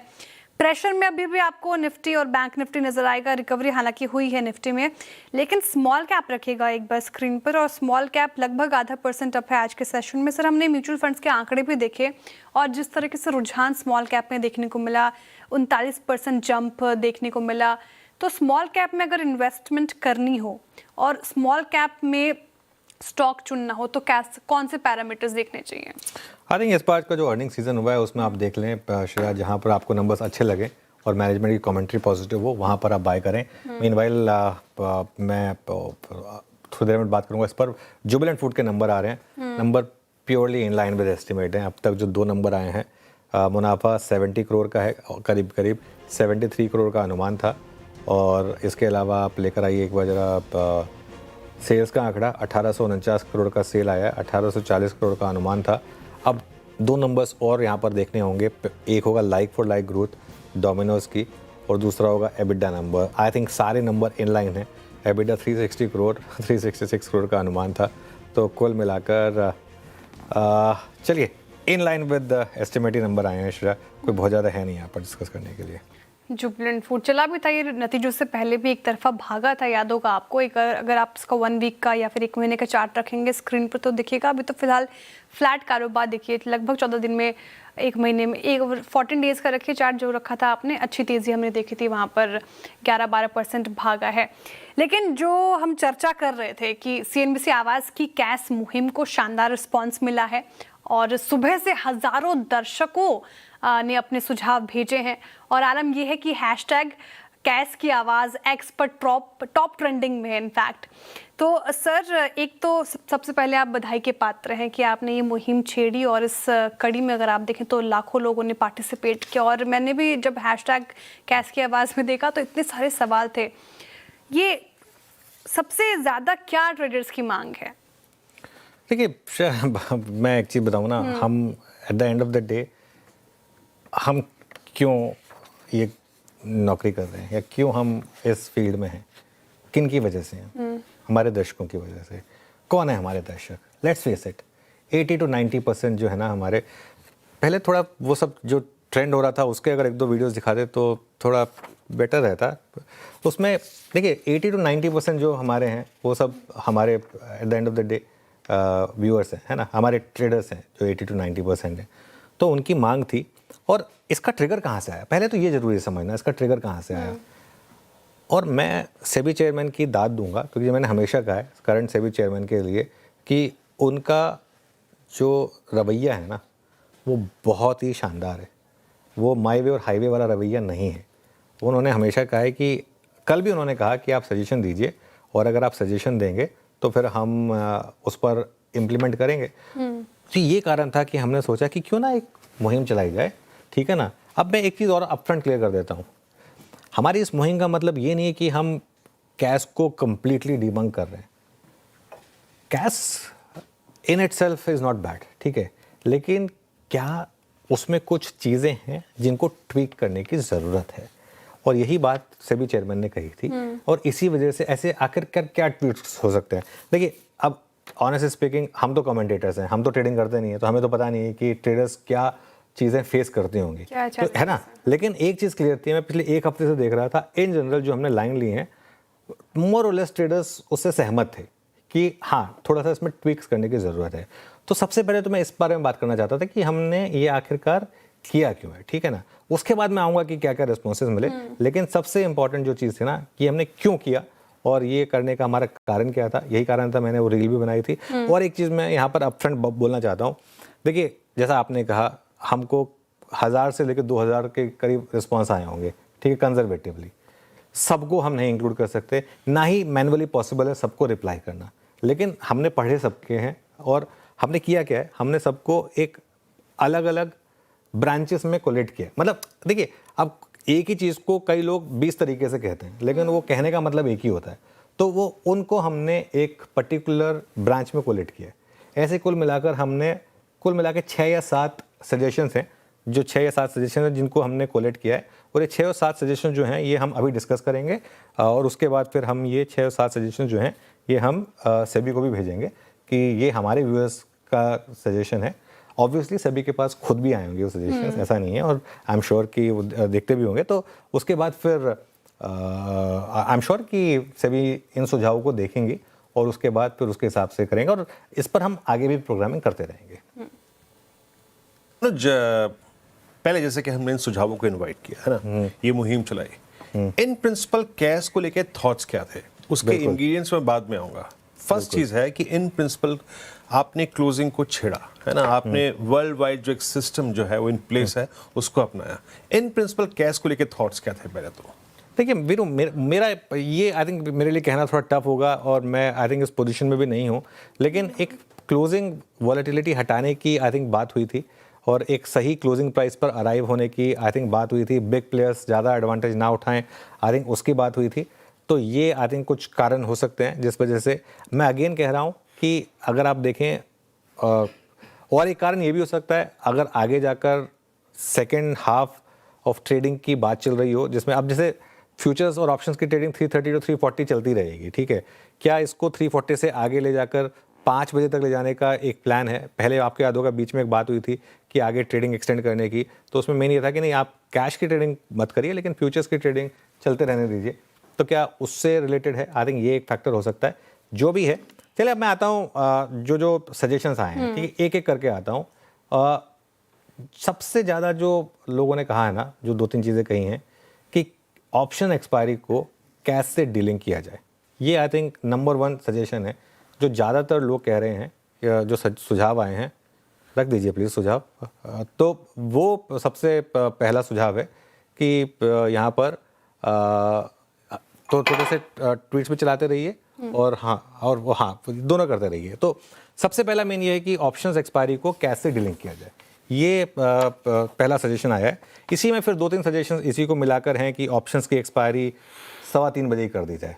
एक्सपायरी से मतलब है जब अब सपोज करिए सेम डे वाले ऑप्शंस हैं, उनकी एक्सपायरी अब 3:15 पर ही कर दीजिए। जो अगले हफ्ते के ऑप्शंस हैं वो तो वैसे भी चल रहे हैं, वो तो अगले दिन फिर खुल रहे हैं। जो उस दिन के ऑप्शंस हैं उसकी एक्सपायरी 3:15 पर कर दी जाए। सबसे कॉमन फीडबैक ये है कि ऑप्शन एक्सपायरी को कैसे डीलिंग किया जाए और 3:15 बजे ऑप्शन की एक्सपायरी कर दी जाए। आई थिंक ये एक सजेशन है जिसको कि मैं अच्छा सजेशन मानता हूँ। क्यों? क्योंकि मुझे नहीं लगता कि 3:15 बजे के बाद आप इसको ट्रेडिंग कहेंगे। जो हुआ है पिछले 3-4 दिनों में प्योर गैम्बलिंग है वो। एक इंडिकेटिव इक्विलिब्रियम प्राइस जिसका कि कोई औचित्य नहीं है। कल का भी आप इंडिकेटेड इक्विलिब्रियम प्राइस देखिए, 24,600 से लेकर 24,400 तक के इंडिकेटिव इक्विलिब्रियम प्राइस आ गए थे। कल अगर एक्सपायरी हुई होती तो क्या होता है ना। अब मैं आज भी थोड़ा सा देख के थोड़ा सा बोल रहा हूँ कि आज सेंसेक्स के इंडिकेटिव इक्विलिब्रियम प्राइस क्या होगी। तो इंडिकेटिव इक्विलिब्रियम प्राइस के हिसाब से ऑप्शन ना हो, या तो आप कहें कि 3:15 बजे के हिसाब से ही वो ऑप्शन पूरा सेटल हो जाएगा, या 3:15 बजे आप उसको बंद कर दें। आई थिंक ये एक सजेशन है। पर्सनली मेरा मानना ये है, जितने भी सजेशन मैंने देखे हैं उनमें, कि ये सबसे अच्छा सजेशन है। लेकिन सर, हाँ जी, तो इस विषय की गंभीरता तो हम देख ही सकते हैं, जिस कदर लोगों ने अपने सुझाव रखे हैं एक्स पर, इंस्टाग्राम पर, और जब से लागू हुआ था तब से हमें सजेशन मिल रहा था सर। लेकिन ये आपने का सबसे बेहतर सजेशन लगा है, तो क्या सेबी को इस पर कोई कदम उठाना चाहिए? नहीं देखिए, मैं अगेन वो इवेंचुअली सेबी का प्रेरोगेटिव है, और ट्वीकिंग जो कल सेबी चेयरमैन की लैंग्वेज थी उससे मुझे लग रहा है वो ओपन है, और कुछ तो ट्वीकिंग होगी। और देखिए, अगर ज़्यादातर लोग एक चीज़ कह रहे हैं तो मतलब इसमें कुछ तो सच्चाई होगी। और ये ऐसा नहीं कि सिर्फ छोटे ट्रेडर कह रहे हैं। मुझे ना कई बहुत बड़े बड़े हेज फंड्स, कुछ एक जो प्लेटफॉर्म चलाते हैं, उनके भी मैसेजेस आए हैं, उन्होंने भी मैसेजेस भेजे हैं और उन्होंने भी बात की है। अगले कुछ दिनों में हम उनको प्लेटफॉर्म पर लेकर भी आएंगे, उनसे भी बात होगी, ठीक है। तो ये बात हुई है कि ये ज़रूरत है कि ऑप्शन की एक्सपायरी 3:15 बजे कर दी जाए, ठीक है। दूसरा बड़ा सजेशन जो आया है हमें, 3:25 से लेकर 3:28 के बीच, ये आई थिंक बहुत ही बढ़िया सजेशन है, बहुत ही बढ़िया सजेशन है। 3:25 से 3:28 के बीच HFT, इसको रखिएगा इस लाइन को, हाई फ्रीक्वेंसी ट्रेडर्स को ऑर्डर कैंसिल करने से रोका जाए। पता है क्यों? क्या हुआ ये पिछले थर्सडे को, क्या हुआ था पिछले थर्सडे को? देखिए, मैं थोड़ा इस चीज़ की बारीकियों को थोड़ा सा समझने की कोशिश की है, तो इसके लिए मैं कह सकता हूँ कि रीजनेबल सर्टेनिटी के साथ क्या हुआ था पिछले थर्सडे को। पिछले थर्सडे को बहुत लोगों ने, बहुत हाई फ्रीक्वेंसी ट्रेडर्स ने बिड्स डाली हुई थी। पहले जेन स्ट्रीट जैसे फॉर एग्जांपल क्या करता था, एंड इन दैट केस तो आपको असल में पैसा लगाने की जरूरत भी होती थी। अगर आपको 1 या 2 स्टॉक मूव करने हैं, HDFC बैंक, ICICI बैंक, उससे पहले आप कॉल ऑप्शंस ले लें, उसके बाद HDFC बैंक, ICICI बैंक बड़ा मूव आए, उसके बाद आप स्क्वायर ऑफ कर दें, एक तरफ आपको लॉस होगा लेकिन आप ऑप्शन में कई गुना पैसा बना लेंगे। अब तो हाई फ्रीक्वेंसी ट्रेडर्स को उसकी भी जरूरत नहीं है, आपने सिर्फ ऑर्डर डाल दिया जिसके हिसाब से एकदम से इंडिकेटिव इक्विलिब्रियम प्राइस बहुत ऊपर आ गया। ये ऊपर ही क्यों आ रहे हैं, नीचे क्यों नहीं आ रहे? जो प्राइसेस हैं वो ऊपर ही क्यों आ रहे हैं, नीचे क्यों नहीं आ रहे? IEP जो है, IEP एक दिन में नीचे नहीं आया है, हर दिन IEP ऊपर ही आया है ना। तो ऐसे में जो हाई फ्रीक्वेंसी ट्रेडर्स हैं, इनको ऑर्डर कैंसिल करने से रोका जाए 325 से 328 के बीच। ये दूसरा सजेशन है जो आया है। मेरे ख्याल से ये एक बहुत ही बड़ा और इम्पॉर्टेंट कदम है, बहुत ही बड़ा और इम्पॉर्टेंट सजेशन है मेरे ख्याल से। एक सजेशन है कि पहले की तरह ही 3:30 तक नॉर्मल ट्रेडिंग हो, बाद में 10 मिनट का कैश हो। अब ये भी एक अच्छा सजेशन है कि, और पर्सनली मुझे वो अच्छा लगेगा क्योंकि वो 3:30 पे जो हम वॉल पे क्लोजिंग करते थे उसका मज़ा ख़त्म हो गया है। तो वो वीडियो मेरे लिए आई थिंक ये एक और अच्छा सजेशन है जो यहाँ से आया है। एक और इंटरेस्टिंग बेट आई है कि कैश के दौरान स्टॉक फ्यूचर्स की जो 3% की रेंज है, इसको घटाकर 1% कर दिया जाए। मैं थोड़ा सा इसके फेवर में नहीं हूँ, क्योंकि मेरा मानना ये है कि अगर 3:15 बजे कोई बड़ी खबर आ गई, इन दैट केस फिर वो अगले दिन सुबह लॉटरी बन जाएगा। तो इसके लिए 3% की रेंज ठीक है। लेकिन हाँ, वो ये सजेशन इसलिए आया कि 3% अगर आप रिलायंस या HDFC बैंक या ऐसे कोई स्टॉक्स घूम गए तो एकदम से वो जो इंडिकेटिव इक्विलिब्रियम प्राइस है उसमें काफ़ी चेंजेस आ जाएंगे। तो इस वजह से ठीक है। और हर ब्रोकर के टर्मिनल पर इंडिकेटिव भाव दिखने चाहिए। आई थिंक इसमें तो कोई डाउट ही नहीं है। ये तो अब एक्सचेंज दे रहे हैं इंडिकेटिव इक्विलिब्रियम प्राइस, CNBC आवाज़ पर हम दिखा भी रहे हैं इंडिकेटिव इक्विलिब्रियम प्राइस, और आई थिंक कुछ अच्छे जो बड़े ब्रोकर्स हैं वो दिखा भी रहे हैं, ठीक है। इसके अलावा दो और अलग अलग टाइप के सजेशन हैं। एक नीलम कल्याणी करके हैं, उनका एक सजेशन आया है और उनका एक सजेशन काफ़ी इंपॉर्टेंट है। उनका सुझाव ये है कि आर्बिट्राज फंड्स के लिए एक अलग आर्बिट्राज BWAP कैलकुलेशन विंडो बने, क्योंकि काफ़ी लोग आर्बिट्राज फंड्स में इन्वेस्ट कर रहे थे और काफ़ी पैसा बना रहे थे, वो रिटर्न्स कोलैप्स हुए हैं पिछले कुछ दिनों में बिकॉज ऑफ दिस विंडो। तो ये एक और सजेशन है, मेरे ख्याल से एक अच्छा सजेशन है, क्योंकि आर्बिट्राज फंड्स के ऊपर इम्पैक्ट आया है इसकी वजह से, जो कैश और फ्यूचर्स की आर्बिट्राज प्ले करते थे उस पर। एक सुरेंद्र मान जी का भी एक इंटरेस्टिंग सवाल है कि सभी शेयरों के लिए क्लोजिंग का समय एक जैसा हो, चाहे वो 3:15 बजे हो चाहे 3:30 बजे हो, क्योंकि कैश और फ्यूचर्स में अलग अलग क्लोजिंग से थोड़ा सा ट्रेडर्स में भ्रम की स्थिति बनती है। तो ये कुछ सजेशन आए हैं। अगेन मैं दर्शकों का बहुत बहुत धन्यवाद देना चाहता हूँ कि आपने इतने पैमाने पर सजेशंस दिए हमें। और देखिए, at the end of the day मैं फिर एक चीज़ को रिपीट करूँगा कि जो सेबी चेयरमैन ने बात कही थी कि वो ओपन है सजेशन के लिए, हम अपनी तरफ से सजेशन भेजेंगे, है ना। और बाकी एक रिक्वेस्ट मेरी दर्शकों से भी है, थोड़ा सा कुछ कई बार अगर चीज़ें बदलती हैं ना तो थोड़ा सा रेजिस्टेंस होता है, उस रेजिस्टेंस को त्यागें और थोड़ा सा कोशिश करें कि समझने की कि क्या ये सिस्टम वाकई में लॉन्ग रन में उनके फेवर में है और क्या उसको उस तरीके से इम्प्लीमेंट कर सकते हैं। थोड़ा सा आई थिंक उस पर भी वो काम करे तो ये आई थिंक हो सकता है। लेकिन फिर भी आप सब ने इतने सुझाव भेजे उसके लिए बहुत बहुत धन्यवाद। हम अपनी तरफ से इनको कोलेट करके अथॉरिटीज़ के पास पहुंचा देंगे। जी हाँ, तो ये थे अगर आप देखें दर्शकों के रिस्पांस CNBC आवाज़ की इस मुहिम पर, और जैसे कि अनुज ने कहा कि इसको अगर आप देखें साझा करके हम ज़रूर सेबी को सौंपेंगे। बट कुल मिला के जैसे कि अनुज ने बात कही यहाँ पर रिटेल स्टेक में कि कोई भी नई प्रक्रिया शुरू होती है तो उसको स्वीकार करने की कोशिश कीजिए, और बाकी देखते हैं रेगुलेटर इस पर अनुज क्या फैसला लेता है। तो शुरू करें अनुज यहाँ से कॉल्स कार्यक्रम का क्रम। बिल्कुल, एक काम करते हैं, छोटा सा ब्रेक ले लेते हैं, थोड़ा सा लंबी डिस्कशन हो गई। वेलकम बैक, आप देख रहे हैं कमाई का अड्डा। चलिए वक्त हो रहा है कैश कॉल्स का, और कैश कॉल्स लेंगे हम गाबा से आशीष जी से और अमित जी से। तो गाबा सर बताइए, कैश में कौन सा काउंटर देखा आपने? ध्यान है मेरा ईडलवाइस पे। ईडलवाइस का सेटअप तो सही है, अच्छा कनेक्शन हुआ, 4-5 दिन का एक साइडवेज मूव है, उसके बाद आज मूव मिला है। ट्रेड करा है 124 के आसपास, स्टॉप लगाएंगे 122 रुपए का, टारगेट होना चाहिए 130, 130 का ईडलवाइस।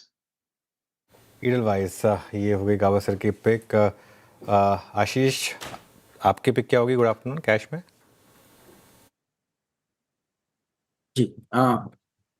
जी ओके।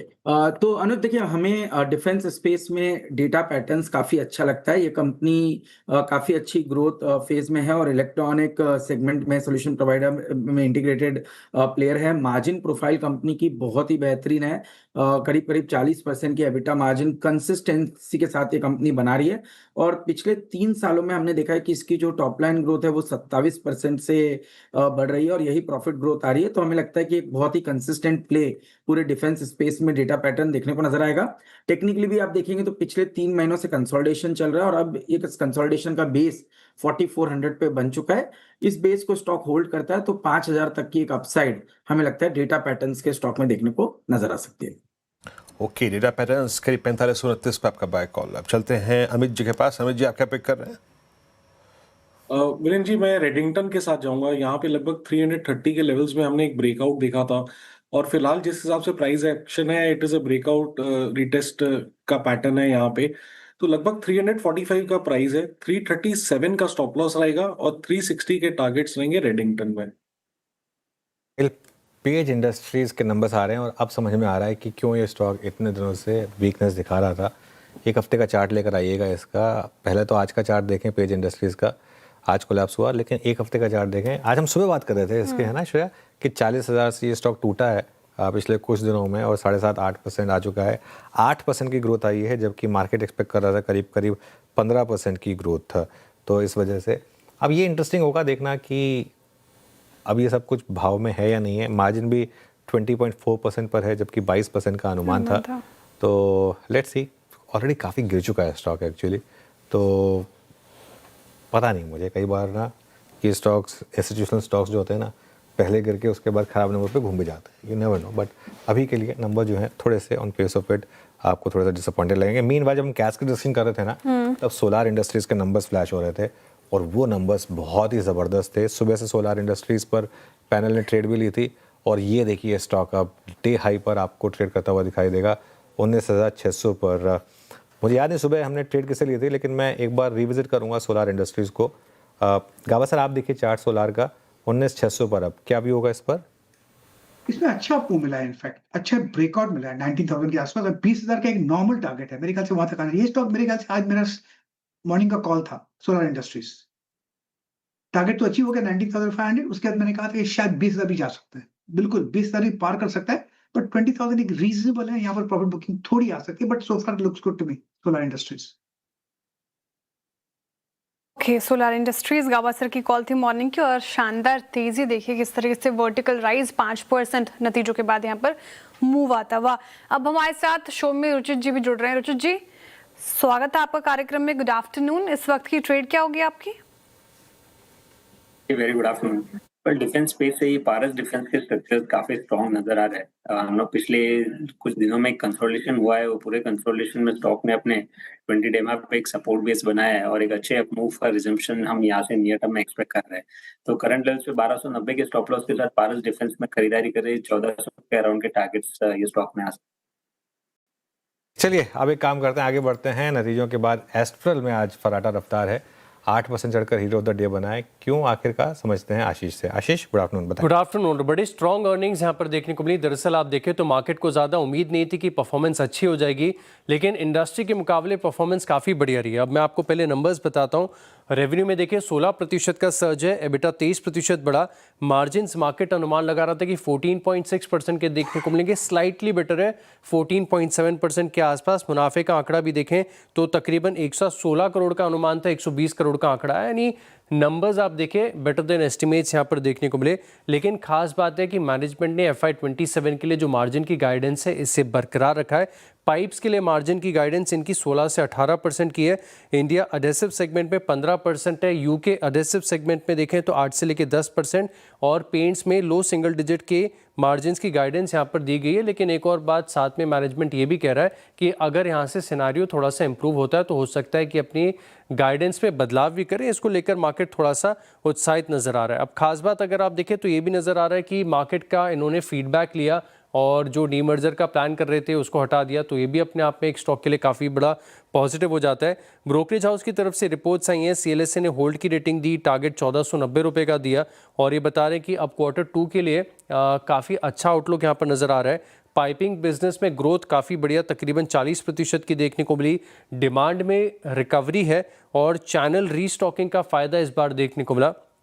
इंडस्ट्री में अगर आप देखें तो तकरीबन 10% का डिक्लाइन वॉल्यूम्स में रहा, लेकिन इसके वॉल्यूम्स एस्ट्रल के फ्लैट देखने को मिले, यानी बेटर देन इंडस्ट्री परफॉर्मेंस यहाँ पर नज़र आई है। सिटी की तरफ से यहाँ पर खरीदारी की राय दी, 1900 रुपये का बड़ा टारगेट ये दे रहे हैं और साथ में ये भी कह रहे हैं कि जो प्लम्बिंग वॉल्यूम्स हैं इसमें रिकवरी काफ़ी अच्छी है। अगले 4 से 5 महीने में इस सेगमेंट में आउटलुक भी काफ़ी बढ़िया देखने को मिल रहा है और इसी के चलते अगर आप देखें तो स्टॉक में बड़ा मूव है। आज फिलहाल ऑलमोस्ट अब तो 9.5% ऊपर, 9.5% ऊपर है एस्ट्रल इस समय। शुक्रिया आशीष चतुर्मदास के पास चलते हैं। अब आशीष आपके पोर्टफोलियो में है क्या, अगर नहीं भी है तो एक व्यू इस स्टॉक पर।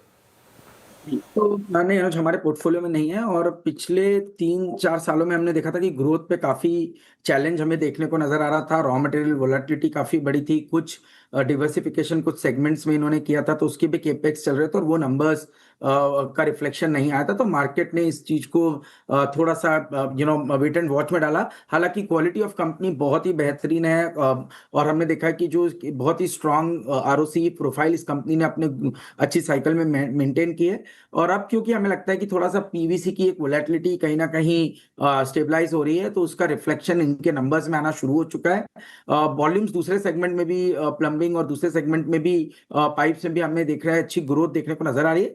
तो at least in the medium term मुझे लगता है स्टॉक 1750-1800 की ट्रेजेक्टरी तक जाता हुआ नजर आएगा। बट अभी भी मैं समझता हूँ लॉन्ग टर्म में थोड़ा सा हमें इस स्टॉक को एक ट्रेडिंग व्यू रखना चाहिए rather than अभी एक medium to long term view बनाने के लिए अभी हमें थोड़ा समय लगेगा।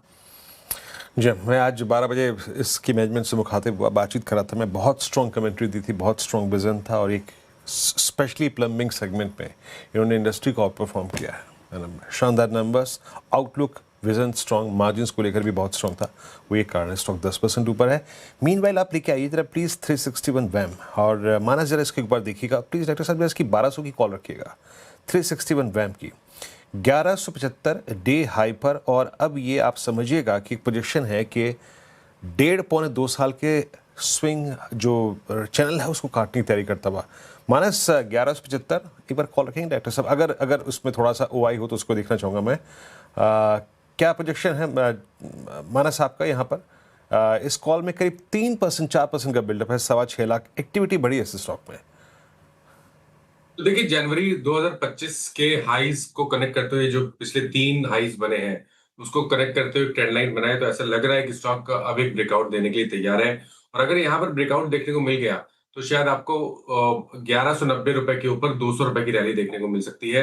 तो अगर एक ट्रेड लेना हो तो बिल्कुल सही ऑप्शन है। 1200 वाला कॉल ऑप्शन 16 रुपए के आसपास ट्रेड हो रहा है। यहाँ पर आप एक पोजीशन ट्रेड लें, 1 से 2 दिनों का नहीं, करीब 1 से 2 हफ्ते का ट्रेड लें। आपके स्टॉप लॉस 9 रुपए के नीचे रहेंगे, लेकिन ब्रेकआउट आ गया तो शायद आपको यहाँ पर 50-60 रुपए तक के प्राइस भी देखने को मिल सकते हैं इस ऑप्शन में। 361 वैम, अच्छा मोमेंटम यहाँ पर। चलिए एक काम करते हैं, धमाकेदार ऑप्शन लेंगे मानस जी से, सचिन जी से और सौमिल जी से। मानस जी बताइए आपका धमाकेदार ऑप्शन। देखिए सोलार इंडस्ट्रीज के ऑप्शन में खरीदारी करेंगे क्योंकि इस ब्रेकआउट को आप इग्नोर नहीं कर सकते। काफी बड़े कंसोलिडेशन के बाद का ब्रेकआउट है, तो शायद ये रैली यहाँ नहीं थमेगी।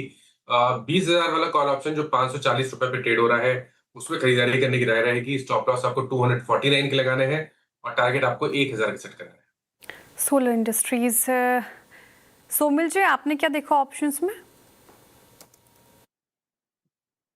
ऑप्शंस में मैंने देखा है IDFC फर्स्ट बैंक, एक फ्लैग पैटर्न का ब्रेकआउट है, बहुत ही अच्छे ट्रेंड में ऊपर की तरफ चल रहा है। In the very short term छोटा सा करेक्शन था, वो करेक्शन फ्लैग पैटर्न में था, वो ब्रेकआउट ऊपर हो चुका है, ट्रेडिंग अबव एवरेजेस। अब जो मैंने कॉल ऑप्शन चुना है वो स्ट्राइक प्राइस है 86 का स्ट्राइक प्राइस चुना है। यही मंथ की एक्सपायरी अराउंड 2 रुपए के आसपास चल रहा है। नीचे में 1.40 के आसपास स्टॉप लॉस रखेंगे और ऊपर में मेरे टारगेट्स होंगे 3.30 3.40 के आसपास। IDFC फर्स्ट बैंक 86 की कॉल। सचिन आपका ट्रेड ऑप्शंस में क्या होगा? वीरू जी यहाँ पर मज़गांव डॉक का कंसोलिडेशन काफी हेल्दी है। इनफैक्ट एक अच्छी कॉन्ट्रैक्शन हुई है रेंज में, एंड जिस तरीके से डेटा है हो सकता है कि जल्दी इस पर्टिकुलर स्टॉक में एक ब्रेकआउट नजर आए। तो यहाँ पर 2500 का जो कॉल ऑप्शन है उसमें मुझे लग रहा है खरीदारी करनी चाहिए। लगभग अराउंड 112 के आसपास फिलहाल ये ट्रेंड हो रहा है। स्टॉप लॉस आप यहाँ से लगभग अराउंड 88 पे लगाए ऑन क्लोजिंग बेसिस। पहला टारगेट होगा अराउंड 146 का, सेकंड टारगेट होगा 174 का। लॉन्ग पोजीशंस बनानी है मज़गांव डॉक के 2500 के कॉल ऑप्शन में। ओके, मज़गांव डॉक का 2500 कॉल ऑप्शन यहाँ पर आप ले सकते हैं। अब आगे बढ़ते हैं और बात करते हैं आदित्य बिरला ग्रुप कंपनियों की। यहाँ पर आज दबाव दिख रहा है और मुनाफे वाली कंपनियाँ इस साल 1 जून से प्रमोटर ग्रुप को रॉयल्टी देना शुरू करेंगी। इस पर पूरी जानकारी लेते हैं विवेक से। विवेक बताइए। आज सारे आदित्य बिरला ग्रुप कंपनी जो है वो काफ़ी अंडर प्रेशर है। इसका ये कारण है कि सारे जो ग्रुप कंपनीज है वो बिरला होल्डिंग जो आदित्य बिरला ग्रुप कंपनी का प्रमोटर एंटिटी है उसको रॉयल्टी पे करेंगे। सारे सब्सिडरी जो है ब्रांड वैल्यू पे करेंगे उनके लाइन ऑफ बिजनेस के अंडर, और ये जो लागू होगा वो होगा जून 1, 2026 से। रॉयल्टी पेमेंट सारे कंपनियों का होगा 0.25% ऑफ टोटल रेवेन्यू, और उसका एक अपर लिमिट होगा वो है 225 करोड़। हमने आदित्य बिरला ग्रुप को लिखा है जानने के लिए कि कौन से कंपनीज इस पे लागू होगा। 2 कंपनी ने उन्होंने कॉन्फ्रेंस कॉल में कंफर्म किया है, वो है हिंडाल्को और ग्रासिम। अल्ट्राटेक के बारे में हमने पूछा है और हमने जितना उनसे बातचीत किया हमारा ये समझ है कि आइडिया और आदित्य बिरला फैशन पे ये लागू नहीं होगा। अगर आप देखोगे कंपनियों ने क्या बोला, हिमांशु कपाडिया ने बोला है कि टोटल अगर एस्टिमेट करें कि 50,000 करोड़ का हमारा रेवेन्यू होगा तो 0.25% होता है 125 करोड़, एंड वो कैप से काफ़ी नीचे है।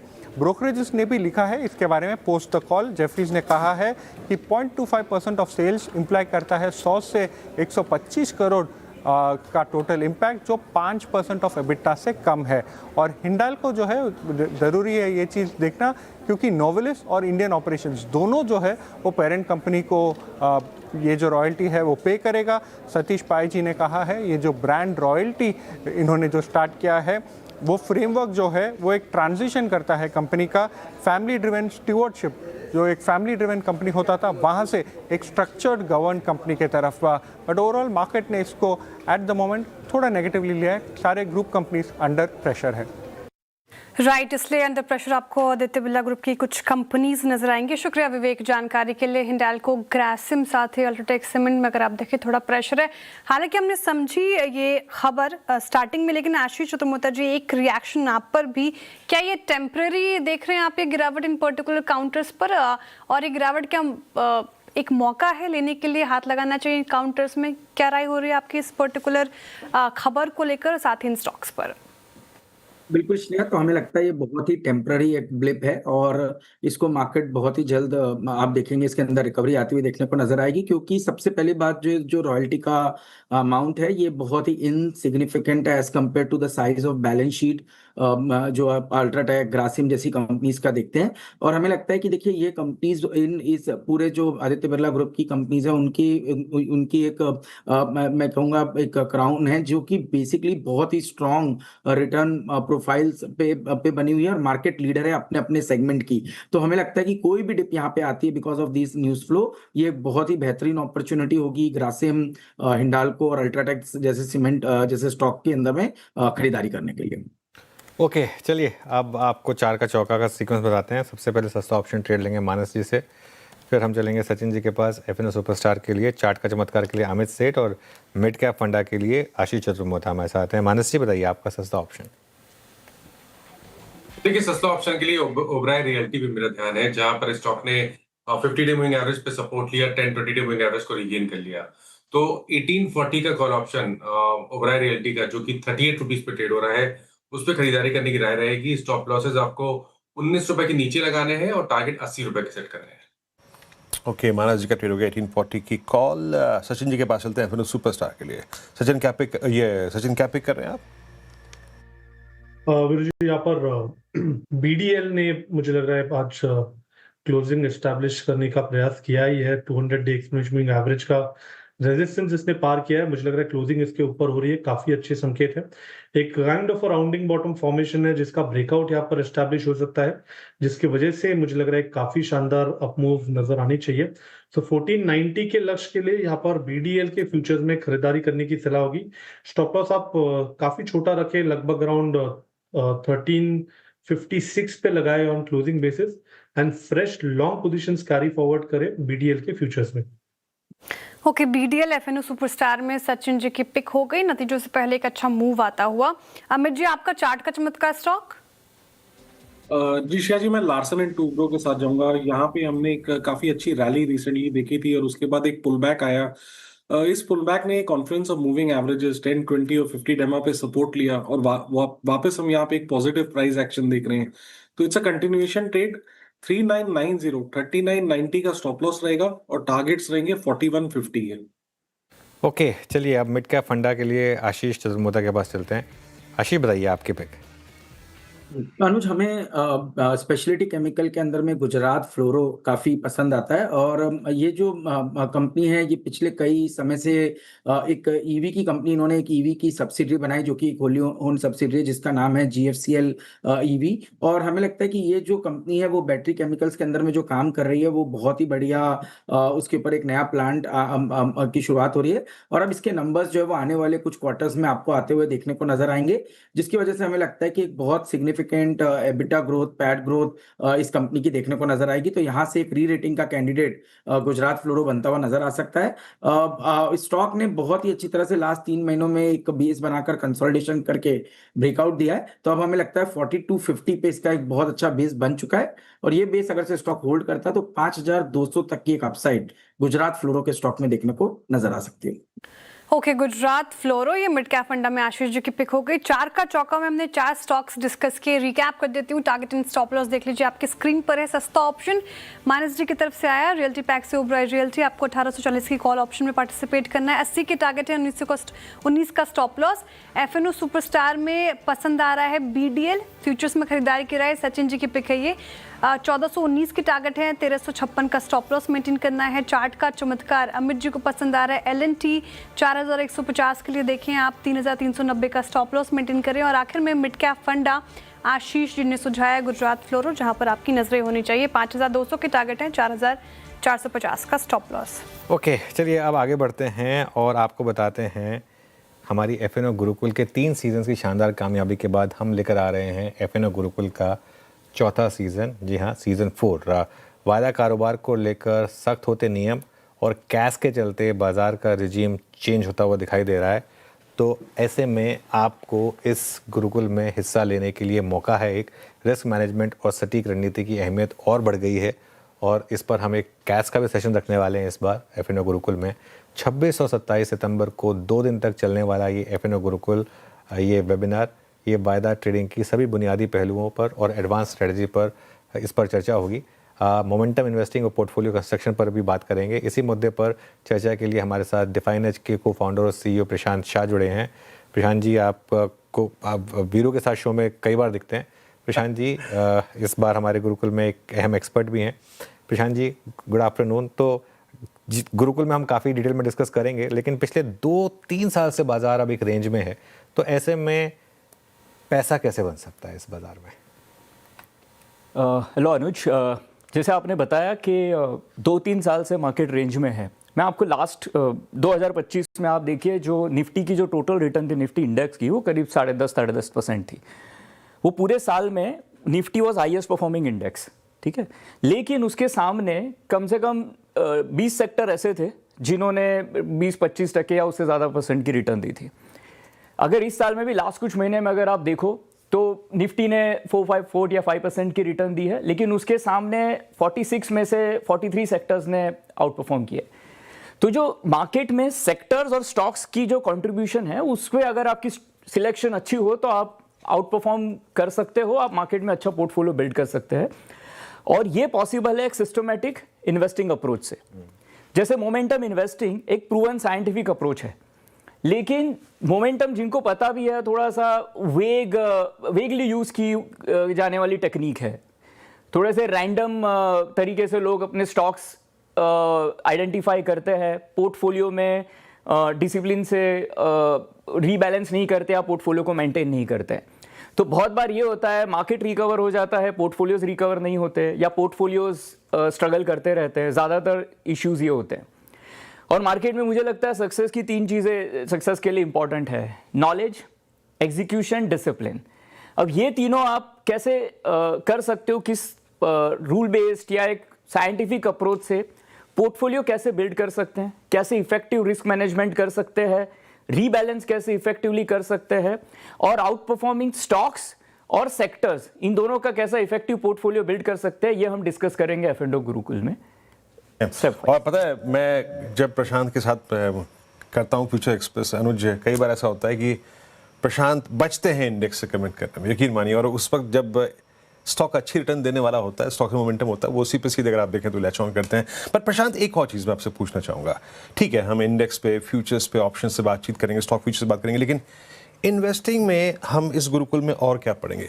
क्या स्टॉक्स के साथ ETF भी आपके कंटेंट में इस बार काफ़ी एक अहम भूमिका निभाएगा, कंटेंट में होगा आपके? जी।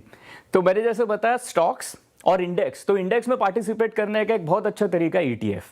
अब देखिए, ETF में आप इंडेक्स में कर सकते हो, आप सेक्टर्स में पार्टिसिपेट कर सकते हो, असेट क्लासेस है जैसे गोल्ड, सिल्वर, तो उसका बहुत इफेक्टिव पोर्टफोलियो बिल्ड कर सकते हैं। अब नॉर्मली जब हम ETF का पोर्टफोलियो की बात करते हैं तो क्या होता है कि हम एक पोर्टफोलियो मिक्स डिफाइन कर ले, जिसको इसमें एक टर्म होता है कोर पोर्टफोलियो, सैटेलाइट पोर्टफोलियो। तो आप कोर पोर्टफोलियो बिल्ड कर सकते हो। हम लोग जो है बहुत सिस्टमैटिक और ऐसा ETF का पोर्टफोलियो जहां पे जो असेट क्लास, जो सेक्टर, जो इंडेक्स परफॉर्म कर रहा है, वो हमारे पोर्टफोलियो में हो। ये हम कैसे सिस्टमैटिकली कर सकते हैं, ये भी हम एफ&ओ गुरुकुल में डिस्कस करेंगे।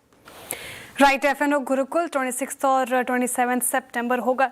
QR कोड आपके स्क्रीन पर है, माफ़ कीजिएगा, वो स्कैन कीजिए और सारी डिटेल आपके स्क्रीन पर आ जाएगी। लेकिन एक चीज़ मैं पूछना चाह रही थी आपसे सर, हालांकि मुझे पता है FN गुरुकुल में और डिटेल में आप चर्चा करेंगे, बात करेंगे, लेकिन हमने एक हैशटैग कैश की आवाज़ मुहिम छेड़ी और डिस्कस कर रहे थे, कई सारे वहाँ पे रिस्पॉन्स आए चेंजेस को लेकर। एक चेंज जो आप समझते हैं कि कैश को लेकर सभी को शायद कंसिडर करना चाहिए, उन्होंने कहा भी है कि वो ट्वीक करने को लेकर ओपन है, बदलाव को लेकर ओपन है, तो वो सजेशन क्या होगा?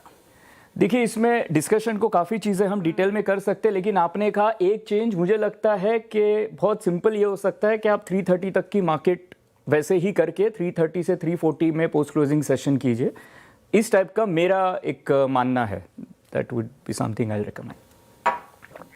चलिए प्रशांत, बहुत बहुत शुक्रिया, आप आज CNBC आवाज़ के स्टूडियोज़ में आए और FN गुरुकुल में हम आपके ज़रिए क्या क्या सीखेंगे उस पर आपने विचार रखे अपने। बहुत बहुत शुक्रिया और जल्दी ही आपसे मुलाकात होगी गुरुकुल में और इस हमारे अभियान को आगे बढ़ाएंगे हम। और बाकी चीज़ भी है गुरुकुल में, मैं एक एक करके आपको हर रोज़ समझाऊंगा कि और कौन कौन से सेशन है, उसमें हम क्या क्या पढ़ेंगे। बहरहाल अभी बहुत बहुत शुक्रिया प्रशांत आपका इस चर्चा में शामिल होने के लिए। एक बार इंडेक्स लेके आइए, निफ्टी और निफ्टी बैंक, और चलते हैं उसके बाद रणनीति पर। निफ्टी आपकी स्क्रीन पे इट्स 24356 और निफ्टी बैंक लेके आइए आपकी स्क्रीन पर, ये क्या कर रहा है, इट्स 57599। अनुज, बहुत डेविएट नहीं करा इंडेक्स पे, देखा आपने पूरे दिन वही 100 पॉइंट की रेंज। कैसे अप्रोच करेंगे आप इस क्लोजिंग को और क्या व्यू रखेंगे कैश से पहले का? बिल्कुल, देखिए सबसे पहली बात तो क्योंकि आज सेंसेक्स की वीकली एक्सपायरी है, अगर आप सेंसेक्स के ऑप्शंस में ट्रेड कर रहे हैं तो सेंसेक्स के ऑप्शन 3:15 तक निपटा दें और उसमें बहुत ज़्यादा गैम्बलिंग ना करें। उसके बाद कल क्या कोई ट्रेड कैरी करनी है या नहीं करनी है, वो स्ट्रैटेजी हम 330 पर लेकर आएंगे आपके लिए। तो 330 पर दोबारा हमारे साथ जुड़िएगा, तब हम बात करेंगे। मीनवाइल एक ट्रेड का रिकैप करना चाहूँगा मैं, या रिविजिट करना चाहूँगा, सही शब्द नहीं मिल रहा था। सोलार इंडस्ट्रीज़ लेकर आइए और सोलार इंडस्ट्रीज़ का 20,000 का कॉल लेकर आइए। सोलार इंडस्ट्रीज़ अब 8.5% ऊपर है। सुबह वैसे वीरू ने स्टॉक पर अलर्ट दिया था मुझे, मानस जी की ट्रेड थी, 500 रुपये पे था तब वो ऑप्शन, 249 का स्टॉप लॉस थे, 1000 के टारगेट थे। मानस जी शानदार ट्रेड रही, स्क्रीन पर प्ले हुई पूरी की पूरी। ऑलमोस्ट 50% से ज़्यादा रिटर्न्स बन चुके हैं। अब यहाँ पर स्टॉप लॉस क्या रिवाइज करें और टारगेट क्या यही रहेगा। देखिए 800 रुपए के आसपास चल रहा है, मेरे ख्याल से 300 रुपए का मूव मिल गया है, तो एक बार प्रॉफिट बुक कर लेना बेहतर आइडिया रहेगा।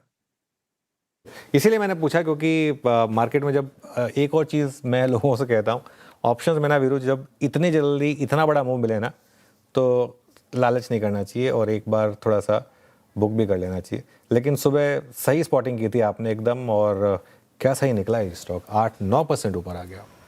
हाँ, उस वक्त था करीब ये 19,920 पे अनुज, है ना। बट अच्छा अनुज, एक बार ये 2-3 अर्निंग्स देख के लगा क्या है, 18,920 पर, 18,920। हाँ 18,920 पर, माफ कीजिए। सारी अर्निंग्स देख के लगा क्या, डिफेंस की जैसी अर्निंग्स आई है इस बार? शानदार अर्निंग्स हैं डिफेंस की। आई थिंक BDL की अर्निंग्स देख लीजिए आप, क्या शानदार अर्निंग्स आज BDL की आई। कल हैल की अर्निंग्स आई थी, हैल की अर्निंग्स स्पेक्टेकुलर रही। तो सारी की सारी अर्निंग्स को लेकर कोई भी कंप्लेन नहीं है यहाँ पर। हैल में थोड़ी प्रॉफिट बुकिंग आ गई, हालांकि इंटरडे में ये भी कल के हाई के ऊपर आया था, लेकिन आई थिंक इसमें कोई डाउट नहीं है कि अर्निंग सारी स्ट्रांग है, सारी की सारी डिफेंस कंपनीज की, और ये पॉकेट जो है काफ़ी शानदार रही है इस बार। मीनवाइल एक और स्टॉक जहाँ पर अच्छे नंबर्स, मार्केट ने एटलीस्ट नंबर्स को पॉजिटिवली लिया है, वो है जुबिलेंट फूडवर्क्स। एक बार जुबिलेंट फूडवर्क भी रखिएगा, ये स्टॉक देखिए, ये भी अब करीब 3% ऊपर आपको ट्रेड करता हुआ दिखाई देगा। अमित जी एक बार जुबिलेंट का चार्ट देखिए, कोई व्यू स्टॉक पर? जी अनुज जी, काफी स्ट्रॉन्ग मोमेंटम में है, 200 EMA क्रॉस कर रहा है। इनफैक्ट पिछले 3-4 दिनों की रैली है और 10 EMA से एक अच्छा पुल बैक जनरेट कर रहा है। तो यहाँ पे अगर पोजीशन है तो बने रहना चाहिए। स्टॉप लॉस रहेगा लगभग 490 का और टारगेट्स 515 से 520 के रहेंगे। करते हैं डीलिंग रूम चेक ले लेते हैं, उसके बाद फिर BTST ट्रेड्स लेंगे। तो नूपुर बताइए कौन से स्टॉक रेडार पर? रैडिको खेतान आज डीलर्स के रडार पे आते हुए नजर आए। प्रोमिनेंट इंस्टीट्यूशनल डेस्क पर यहाँ पर खरीदारी देखने को मिल रही है, ऑलमोस्ट 3.25% स्टॉक ऊपर है और वॉल्यूम्स देखें तो आपको 5 डे और 30 डेज के ऊपर ही वॉल्यूम्स यहाँ पर नजर आएंगे। दूसरा स्टॉक है नैटको फार्मा, यहाँ पर भी खरीदारी देखने को मिल रही है। डीलर्स का मानना है कि यहाँ पे जो है मोमेंटम काफी स्ट्रॉन्ग है, 0.4% की तेजी आज नजर आई है और वॉल्यूम वॉल्यूम्स देखें तो ज़बरदस्त आपको दिखेंगे। डिलीवरी बेस्ड वॉल्यूम भी यहाँ पर फिलहाल हाई ऊपरी लेवल पर ही आते हुए दिखे। तीसरा स्टॉक है डिफेंस सेक्टर से मजगांव डॉक। डीलर्स का मानना है कि डिफेंस के पूरे जितने भी स्टॉक्स हैं वहाँ पे हो सकता है ऑर्डर विन की कुछ खबरें आती हुई नजर आए, और उसमें सबसे ज़्यादा पसंद डीलर्स को मजगांव डॉक फिलहाल नजर आ रहा है। यहाँ पे मोमेंटम देखने को मिल सकता है, तो खरीदारी की राय मजगांव डॉक पर भी। नैटको फार्मा और मजगांव डॉक शिप ये आया है डीलर्स के रडार पर, जहां पे खरीदारी की राय आती हुई। शुक्रिया नूपुर जानकारी के लिए, और साथ ही रेडी को खैतान भी रखे रडार पर, डीलर्स से भी पसंद कर रहे हैं। लेकिन हमारा पैनल क्या पसंद कर रहा है वो समझ लेते हैं। BTST STBT ट्रेड्स की शुरुआत करते हैं, और शुरुआत करेंगे रुचित जी आपके साथ। बताइए कल के सेशन, फ्राइडे के सेशन के लिए कौन सा स्टॉक? BTSC के लिए पूना वाला फिनकॉर्प में खरीदारी करके जाने की सलाह रहेगी। अच्छा कंसोलिडेशन ब्रेकआउट अपने 20 डेमा के कंसोलिडेशन पे हुआ है, उसके बाद वो आया है आज। सो यहाँ पे रिस्क रिवॉर्ड रेशियो भी फेवरेबल है। 490 के नीचे स्टॉप लॉस रख के पूना वाला फिनकॉर्प में खरीदारी करके जाए 520 के टारगेट्स के लिए। पूना वाला फिनकॉर्प 501.90 पे आपका बाय कॉल है। मानस आपका ट्रेड क्या रहेगा? देखिए आज मॉर्निंग में एक ऑप्शन में मैंने रिकमेंडेशन दिया था कंटेनर कॉर्पोरेशन 525 वाला कॉल ऑप्शन, उसमें बढ़िया मूव मिल गया। लेकिन जिस तरह की क्लोजिंग देखने को मिल रही है स्टॉक पे, मेरे ख्याल से ये रैली कंटिन्यू हो सकती है। तो कंटेनर कॉर्पोरेशन के फ्यूचर में खरीदारी करेंगे। आपके स्टॉप लॉसेस 527 रुपए के स्टॉप लॉस से खरीदारी करनी है, और 555 रुपए के टारगेट सेट करने हैं कंटेनर कॉर्पोरेशन के फ्यूचर। कौन और ये हो गई मानस जी के पिक। अमित जी आपका ट्रेड कल के लिए? जी अनुज जी, लार्सन के साथ ही कंटिन्यू करूंगा। यहाँ पे एक अच्छा क्लोज आ रहा है डेज हाई पे, और एक अच्छे जोन से यहाँ पे अपथ्रस्ट मिल रहा है from the Confluence of moving averages. तो इसे बाय करना है। 3990 का स्टॉप लॉस रहेगा, और टारगेट्स रहेंगे 4150 के। L&T गाबर सर शुक्रवार के लिए क्या ले जाएं? मेरा ध्यान है 361 वैम ट्रेड करा है 1178 पर, स्टॉप लगाएंगे करीब अराउंड 1172-73, तो 15 रुपए का स्टॉप है। टारगेट होना चाहिए 1200 रुपए। 361 वैम 361 मैम 1178 पे आपका बाय कॉल है। सोमिल आपका ट्रेड क्या रहेगा शुक्र मॉर्निंग के लिए, फ्राइडे मॉर्निंग के लिए? मेरा ट्रेड रहेगा ICICI AMC। ICICI AMC में एक एंडिंग डायगोनल पैटर्न ऊपर की तरफ टूटा है। 20 डेली मूविंग एवरेज के ऊपर क्लोजिंग आ रही है अभी, और 200 डेली एक्सपोनेंशियल मूविंग एवरेज पे सपोर्ट लेके एक ट्रेडिंग सेशन पहले ये पूरा मोमेंटम शुरू हुआ है। मुझे लगता है यहाँ से एक मीडियम टर्म में भी बहुत ही अच्छा मूव देखने मिल सकता है। Right now keep a stop loss around 3050, और ऊपर में मेरे जो टारगेट्स होंगे वो 3350 के होंगे। ओके चलिए, तो ये हो गई सारी ट्रेड्स। बीरू के पास चलते हैं आज की ब्रेथ के लिए। बीरू बताएं। बिल्कुल अनुज जी, यहाँ पे ब्रेथ इक्वली डिस्ट्रीब्यूटेड ब्रेथ थी यहाँ पर, और आपकी स्क्रीन पे ब्रेथ आएगी। देखिए OI के लिहाज से अगर आप देखें तो इस ब्रेथ को आप बिल्कुल बराबर भागों में बांट सकते हैं। 72 लॉन्ग्स थे आज, लेकिन लॉन्ग OI कहाँ जुड़ा? लॉन्ग OI था केमिकल साइड में। अगर आप देखें एस्ट्रल को, क्योंकि अगर आप केमिकल साइड में ही मोर और लेस प्ले करते हैं because of their chemical business as well, तो वहाँ पे भी काफ़ी लॉन्ग बिल्डअप था। सोलार इंडस्ट्रीज हालांकि अगर आप देखें अर्निंग्स उससे पहले एक मोमेंटम में था, और कॉनकॉर, जुबिलेंट, BDL और टाटा कंज्यूमर इन सभी काउंटर्स में काफ़ी स्ट्रॉन्ग लॉन्ग क्रिएट हुआ। डिफेंस एक सब्सटेंशियल लॉन्ग लेके गया अपने साथ, और एस्टल में शॉर्ट कवरिंग थी। ओबरा रियल्टी, गुजरात CP, डिक्सन टेक्नोलॉजी, सारा मोटर्स PV, इन सभी काउंटर्स में बड़ा शॉर्ट कवर था। तो रियल्टी में अच्छा शॉर्ट कवर देखने को मिला आज, और शॉर्ट बिल्डअप आज फार्म ये मेटल्स में था। एक बड़ी फोर्स के बाद, एक जनरेट होने के बाद थोड़ा सा कूलिंग ऑफ हुई, शॉर्ट बिल्डअप हुआ Nalco, Force Motors, Page Industries, Hindalco, GE Vernova. और जहाँ तक लॉन्ग अनवाइंडिंग्स का सवाल है, जहाँ प्रॉफिट्स कैश में कन्वर्ट हुए, उसमें आपके स्क्रीन पे सेल अगेन आई मीन इसमें मेटल्स की स्ट्रॉन्ग प्रेजेंस थी। Manappuram finance, Hindustan zinc, Shri cement और हिताची एनर्जी। एक बार लेके आइए एक दो स्टॉक्स और मार्क कर लेता हूँ जो कि क्लोजिंग के वक्त मतलब बड़े मूव दे रहे हैं। एक बार रखिएगा आप मैरिको। अभी तक इस स्पेस पे हमने कोई डिस्कशन नहीं किया इस क्लोजिंग में, बट सडनली अपनी एक प्रेजेंस अगर आप देखें ये फील करता हुआ स्टॉक 863 डे हाई पर, और एक स्ट्रॉन्ग रिवर्सल है। और ये रिवर्सल इसलिए वेटेज रखता है, इंपॉर्टेंस रखता है, क्योंकि मैरिको की ये ट्रेड हिस्ट्री में रहा है कि ये हमेशा 50 डेमा से एक स्ट्रॉन्ग रिवर्सल देता है, हमेशा, और आज भी आया। पूरे मई में इसने ऐसा ही किया था। सोमिल आपका टेक क्या है? रिवर्सल फ्रॉम 50 डेमा 10 को 20 को रीगेन करना, आपका व्यू क्या रहेगा मैरिको में शॉर्ट टर्म व्यू से? Short term view I agree Viru, every time ये जब भी 40 और 50 डेली मूविंग एवरेज के आसपास आता है या lower and of the Bollinger band आता है, वहीं से सपोर्ट लेके फिर से द अप ट्रेंड रिज्यूम्स। तो ये पूरा लास्ट 3 महीने से यही चल रहा है कि एवरेजेस पे सपोर्ट लेके फिर से ट्रेंड रिज्यूम कर देता है। I be very positive on the stock. मुझे लगता है in the very short term ऊपर में जो टारगेट्स होंगे वो अराउंड 890 के आसपास के होंगे, नीचे में एक स्टॉप लॉस रखेंगे 845-49 के आसपास। एफएमसीजी पैक में स्ट्रेंथ तो है, मैरिको पर ये व्यू हो गया। इनफैक्ट इसी पैक में रहते हैं और गोदरेज कंज्यूमर लेकर आइए स्क्रीन पर एक बार, 3.5% ऊपर आज के सेशन में। और याद है सर मुझे कि कल जब गिरावट देखने को मिली थी लीडरशिप चेंजेस के बाद, जब सीतापति ने एग्जिट लिया था उसके बाद टूटा था, और आपने कहा था कि जब जिस कदर गिरा है ये इन्वेस्टमेंट का सही मौका है। और आज देखिए शानदार, जिन्होंने कल सुनकर पैसे लगाए होंगे अच्छे मुनाफे में होंगे आप। नहीं देखिए, इनफैक्ट गिरावट से पहले मेरा ये बोल्ड कॉल था कि आज जो भी लेवल पे ये गिरावट रुकेगी, मतलब कल है ना, जिस भी लेवल पे गिरावट रुकेगी उसमें आप चाहें तो कॉल भी ले लें अगर आप एक अग्रेसिव ट्रेडर हैं, और अगर आप वो नहीं करना चाहते, एक इन्वेस्टर हैं, तो अपना रुमाल डाल दें। कल ये बात हुई थी हमारी कि रुमाल डाल दें। कल का लो था 908, ठीक है, 908 था। आज का लो ऑलमोस्ट वही था, रिविजिट किया उसको। और अब यही मैं आपको एक चीज़ समझाने की कोशिश कर रहा था कल भी, कि एक अंडर परफॉर्मिंग स्टॉक नॉर्मली इसी तरीके से बॉटम आउट होता है। एक बहुत ही हाई प्रोफाइल सीईओ जब आए थे तो 22% की रैली हुई थी, स्टॉक में ऐसा धूम मच गए थे जैसे पता नहीं अगला लीवर यही बनने वाला है, और उसके बाद कुछ नहीं किया स्टॉक ने, अंडर परफॉर्म किया। 1 साल का चार्ट रख दीजिए ज़रा, इसका रखिएगा एक बार 1 साल का चार्ट इसका।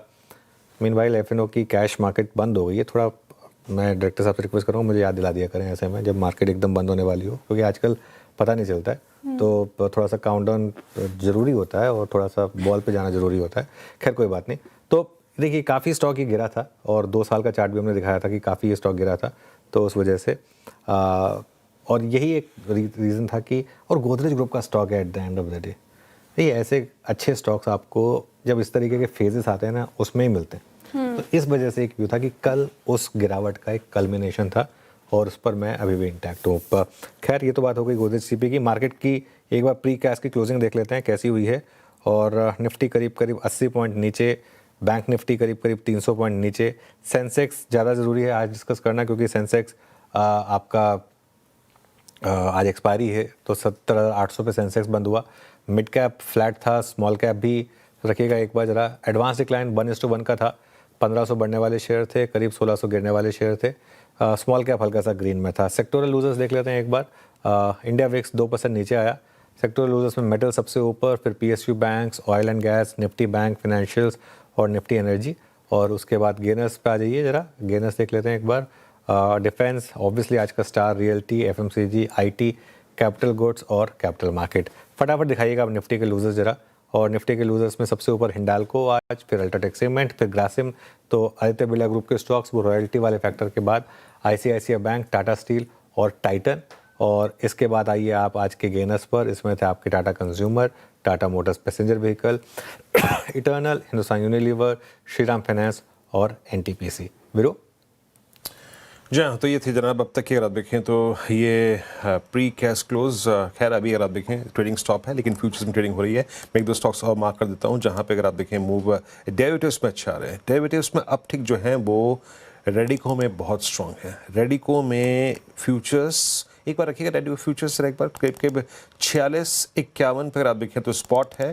फ्यूचर्स एक बार दिखाइए, हाँ 46-55 पे फ्यूचर्स, और इसकी आउट ऑफ मनी कॉल्स में मोमेंटम बहुत स्ट्रांग है।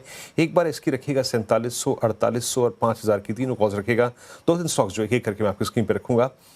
मोमेंटम शार्प है। सौमिल एक बार रेडिको को देखिएगा, इसका यही फंडा है मेरे ख्याल से। आप इसमें अगर एक रिट्रेसमेंट का, कूलिंग ऑफ का, इंडिकेटर्स के कूलिंग ऑफ का इंतजार करेंगे तो आप मिस कर जाएंगे, है ना। तो जरिया क्या है इस तेजी को खेलने का रेडिको पे, ऑल टाइम हाई पे? Radico is always a very very strong stock, और यहाँ जो ट्रेंड पकड़ के चल रहा है वो बहुत समय से, इन द लास्ट 3 और 4 मंथ्स बॉटम में 2500 के आसपास से बॉटम बना के वहां से एवरेजेस को पकड़ के चलते रह रहा है। तो यहाँ से मुझे लगता है कि whenever you get a flag pattern और अ ट्रायंगल पैटर्न और उसका ब्रेकआउट मिलता है, जैसे आज के सेशन में एक छोटे से ट्रायंगल पैटर्न का ब्रेकआउट ऊपर की तरफ मिला है, तो वो ये ब्रेकआउट्स अगर हम पकड़े तो इन the very short term yes you can trade, और उसी का लो, ट्रायंगल पैटर्न का लो आप एक स्टॉप लॉस रख के higher end of the Bollinger band of the daily chart ये एक आप टारगेट रख सकते हैं। लेकिन अगर आप लॉन्ग टर्म इन्वेस्टर हैं तो मुझे लगता है कि वीकली स्विंग लोज का आपका एक ट्रेलिंग स्टॉप लॉस हो जाता है और उसके बाद आपको पोजीशन होल्ड करनी है। यहाँ पर फ्रेश खरीदारी करने की सलाह तो मैं डेफिनेटली नहीं दूंगा, लेकिन स्विंग लोज पर, वीकली स्विंग लोज पर आप स्टॉप लॉस ट्रेल करके पोजीशन ओपन रख सकते हैं। ओके, मीनवाइल अभी देखिए यही दिक्कत है। एक बार निफ्टी और निफ्टी फ्यूचर्स रखिएगा ज़रा स्क्रीन पर, और एकदम से देखिए आप निफ्टी स्पॉट 24,353 पर बंद हुआ, एकदम से फ्यूचर आ गया 24,474 पर। कोई लॉजिक है ना? कोई लॉजिक नहीं है। ठीक है, अब कुछ ही देर में इंडिकेटिव इक्विलिब्रियम प्राइस देखना शुरू होगा, और ख़ासतौर से आज तो सेंसेक्स का भी देखना काफ़ी ज़रूरी होगा, क्योंकि उसके ऊपर ऑप्शन की जो प्राइसिंग है वो काफ़ी हद तक डिपेंड करेगी। लेकिन अब यही चीज़ें तो थोड़ा सा ट्रेडर्स को परेशान कर रही हैं कि एकदम से ऑप्शंस का जो प्रीमियम है वो किस तरीके से ऊपर नीचे होगा, क्योंकि अब सेंसेक्स की इंडिकेटिव क्लोज दिख रही है 77,829 पर। ठीक है, इंडिकेटिव क्लोजिंग प्राइस अगर सेंसेक्स की आ रही है तो आप सेंसेक्स की दे दीजिए, ये सेंसेक्स का फ्यूचर है, लेकिन इंडिकेटिव क्लोजिंग प्राइस मुझे सेंसेक्स का दिखा दीजिए, वो आना शुरू हो गया है। इंडिकेटिव क्लोजिंग प्राइस नहीं, गलत है, इसको हटाइए, इसको हटाइए, ये गलत है, इसको गलत है। ये 77,830 दिखाई दे अगर तब दिखाइएगा उसको, ठीक है ना? 77,830 है सेंसेक्स की इंडिकेटिव क्लोजिंग प्राइस। निफ्टी की इंडिकेटिव क्लोजिंग प्राइस अब तक आनी शुरू नहीं हुई है, निफ्टी की indicative closing price I think वो 320 पर आएगी, लेकिन ये निफ्टी फ्यूचर्स हैं, ये देखिए थोड़ा सा यहाँ पर गैप है।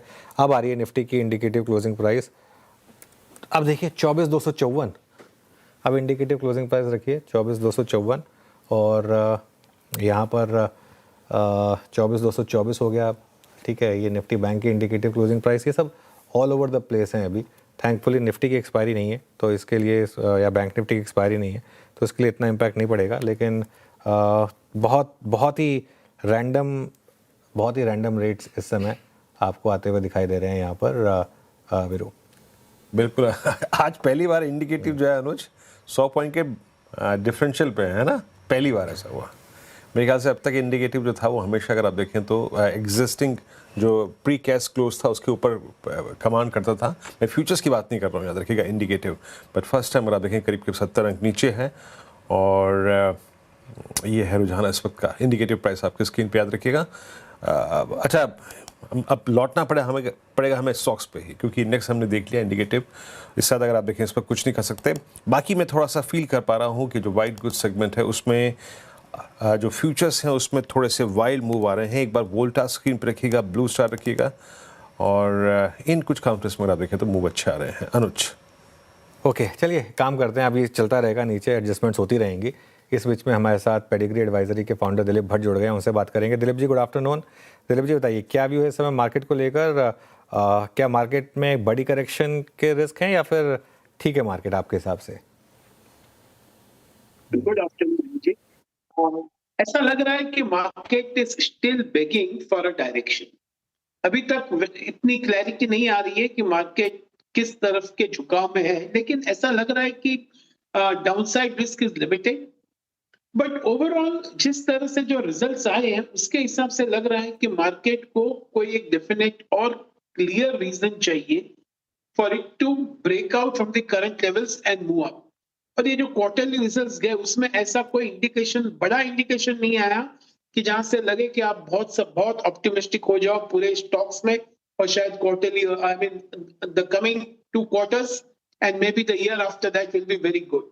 तो मुझे लगता है ये मार्केट अभी एक नैरो रेंज में घूम रहा है, और शायद for some more time to come, unless and until there is some trigger which market अभी तक मिस कर रहा है उसको। Dilip ji, good afternoon. लेकिन कुछ स्पेसेस, कुछ काउंटर्स आपको अच्छे लगे होंगे रिजल्ट के बाद, तो अगर आप मैं स्पेसेस पूछूं सेक्टर स्पेसिफिक वाइज, तो Q1 के नतीजे कहाँ सबसे ज़्यादा मजबूत नज़र आए हैं और आपका कहाँ ज़्यादा एक्सपोजर है, तो वो कौन सा स्पेस होगा सर? I think रिजल्ट इसमें ये बहुत क्लियर है कि any capex related to the power and ancillary segment वो काफी ठीक रहे हैं और अभी भी काफी स्ट्रांग लग रहा है। जैसे कि हम देखें अगर सीमेंस को देखे, एबीबी को देखे, सीमेंस एनर्जी, हिताची एनर्जी, सबको देख ले, स्नाइडर देखो आप, जी पावर देख लो, I think all of them के थोड़े के नतीजे आने बाकी है, लेकिन overall performance has been strong. और अगर हम देखें कि मोर इम्पोर्टेंट उनका जो ऑर्डर बुक है वो भी काफी इंस्पायर कर रहा है फर्दर कॉन्फिडेंस एंड ऑप्टिमिज्म के लिए। और इसमें भी दो राह नहीं है कि सब बहुत एक्सपेंसिव स्टॉक्स है, लेकिन हम देख रहे हैं कि ये जो सिलसिला जो हम देख रहे हैं इस सेक्टर में, वही डिफेंस में भी देख रहे थे कि ऑर्डर बुक जैसे ऊपर जाता है, markets respond to it in a very positive way. तो शायद ये एक सेक्टर अभी भी बहुत कॉन्फिडेंस इंस्पायर कर रहा है। I think pharma sector is another sector which really looks pretty good, pretty strong. और यहाँ पर जो जेनरिक का जो प्ले आउट होने वाला है अगले 2-3 साल में, and looking at the way the rupee has depreciated, मुझे लगता है pharma sector also whether the front line और mid caps, I think some of these look pretty good and interesting. Real estate also was, I would say pretty much okay on the positive side. अच्छा दिलीप जी, इस बार earnings के बाद, earnings के दौरान auto में सबसे strong numbers दिए two wheeler space ने, hero MotoCorp, Bajaj auto, TVS के नंबर्स खैर आउटस्टैंडिंग ही थे। तो क्रीमी लेयर ऑटो में इस वक्त टू व्हीलर है, बट क्या कैचअप कॉमर्शियल व्हीकल सेगमेंट या फिर पैसेंजर व्हीकल सेगमेंट करेगा क्या? आपका टेक क्या है बाकी दो इस स्पेस पे विद इन ऑटो? नहीं, मैं समझूंगा कि ओवरऑल ये बात का जो ग्रोथ आया है वो क्योंकि पिछले के मुकाबले जरा बेस लो था, तो इसके लिए ग्रोथ बहुत अच्छा लग रहा है। लेकिन अगले 2 क्वार्टर में यही जाकर हम देखेंगे कि वो जो जीएसटी जो ग्रोथ आया था, जहां पर जीएसटी को लोग कम करवाया था, और उसकी वजह से जो नेक्स्ट 2 और 3 क्वार्टर्स में जो ग्रोथ आएंगे, मुझे लगता है वो शायद it will be much more subdue.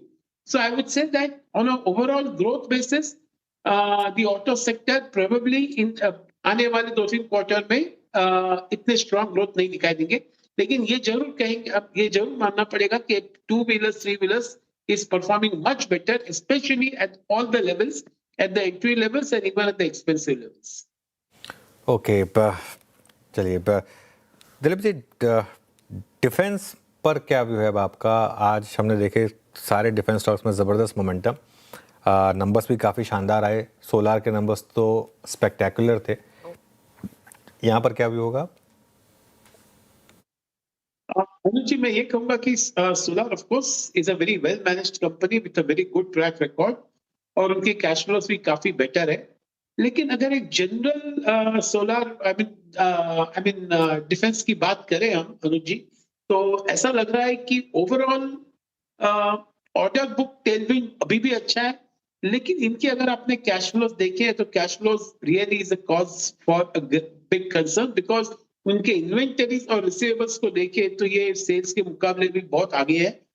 तो मैं कहूंगा कि यहाँ से एक बार maybe the good order booking will help them, but one should not be in a hurry to invest in this defence sector. थोड़ा बहुत वेट करना चाहिए, कोई जल्दबाजी नहीं करनी चाहिए, बट ये जरूर है कि order book flow will continue to be good. Okay Dilip ji, IT की चर्चा नहीं की हमने। आईटी ने चलना शुरू किया, specially mid cap IT stocks ने काफ़ी अच्छा परफॉर्म किया, और एक बड़ी करेक्शन के बाद हमने फिर थोड़ा चलता देखा आईटी स्टॉक्स को। तो इस रैली में क्या आपको दम नज़र आ रहा है? क्या आपने एक्सपोजर बढ़ाया हो? और आईटी पैक पर अब क्या व्यू बन रहा है सर? अगर हम आईटी को देखें तो IT as a mid cap segment of IT में वॉल्यूम ग्रोथ अभी भी काफी ठीक रहा था, ठीक रहा है। और जिस तरह से उन्होंने फ्यूचर की बात की है, उस हिसाब से लग रहा है कि mid cap IT sectors are much better placed in terms of the volume growth, और यही देख रहे हैं कि मिड कैप आईटी सेगमेंट अभी भी काफी ठीक कर रहा है। लेकिन ओवरऑल आईटी को अगर हम देखें तो आईटी में लग रहा है कि there is tactical buying opportunities जो आ रहे हैं और जो आते रहेंगे, लेकिन ऑन अ सस्टेनेबल बेसिस इसमें इन्वेस्ट करना बहुत डिफिकल्ट होगा। अगर आप टैक्टिकली अच्छा कैप्चर कर सकते हो मोमेंटम को तो आपको जरूर करना चाहिए। अदरवाइज अगर इन्वेस्टमेंट बेसिस मैं अभी भी कहूंगा कि IT is not the place to invest. बहुत नीचे आ जाएगा तो शायद it will give you good yield, dividend yield, तो शायद it may give some defence to the portfolio, but on the upside IT जरा एकदम कैप्ड लग रहा है कि यहाँ से ऊपर जाना बहुत मुश्किल है। अच्छा दिलीप जी, इस बात के चांसेस कितने लग रहे हैं आपको कि यहाँ से गोल्ड फर्दर और डिलीवर करे? मेरे ख्याल से जनवरी के बाद अगर कोई भी रीजनेबल स्ट्रॉन्ग मूव रिवर्सल आया मेटल्स में और या फिर गोल्ड में, वो इसी महीने आया। बट यूएस में अगर आप देखें जो जॉब के आंकड़े आए, इन्फ्लेशन कूल ऑफ हुआ, लेकिन स्टिल यील्ड्स में अगर आप देखें कोई भी कोलैप्स नहीं है वहाँ पे। गोल्ड पे आपका सेंस क्या है? तो ऐसे में हम टाइटन पे, ऐसे पे हम मुथूट पे, ऐसे में हम मन्नापुरम पे क्या टेक रखें?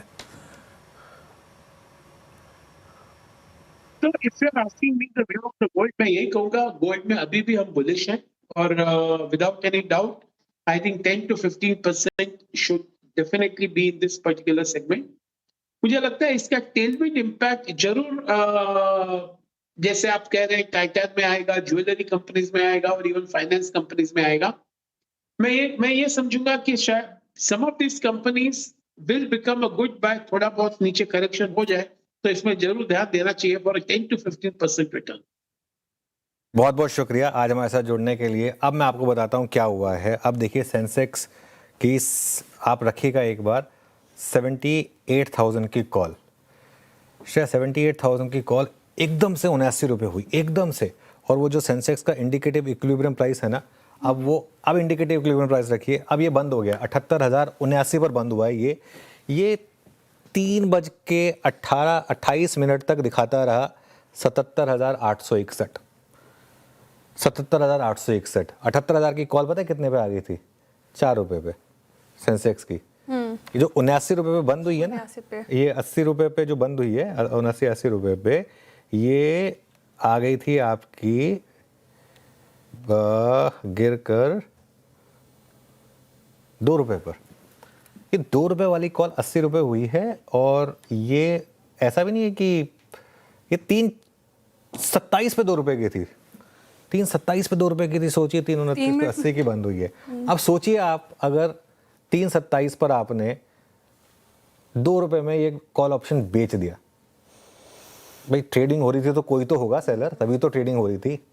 या तो ये होगा कि वो ऑप्शन सेलर ही नहीं होगा वहां पर, फिर उसके बाद वही आना बंद हो जाएगा, है ना।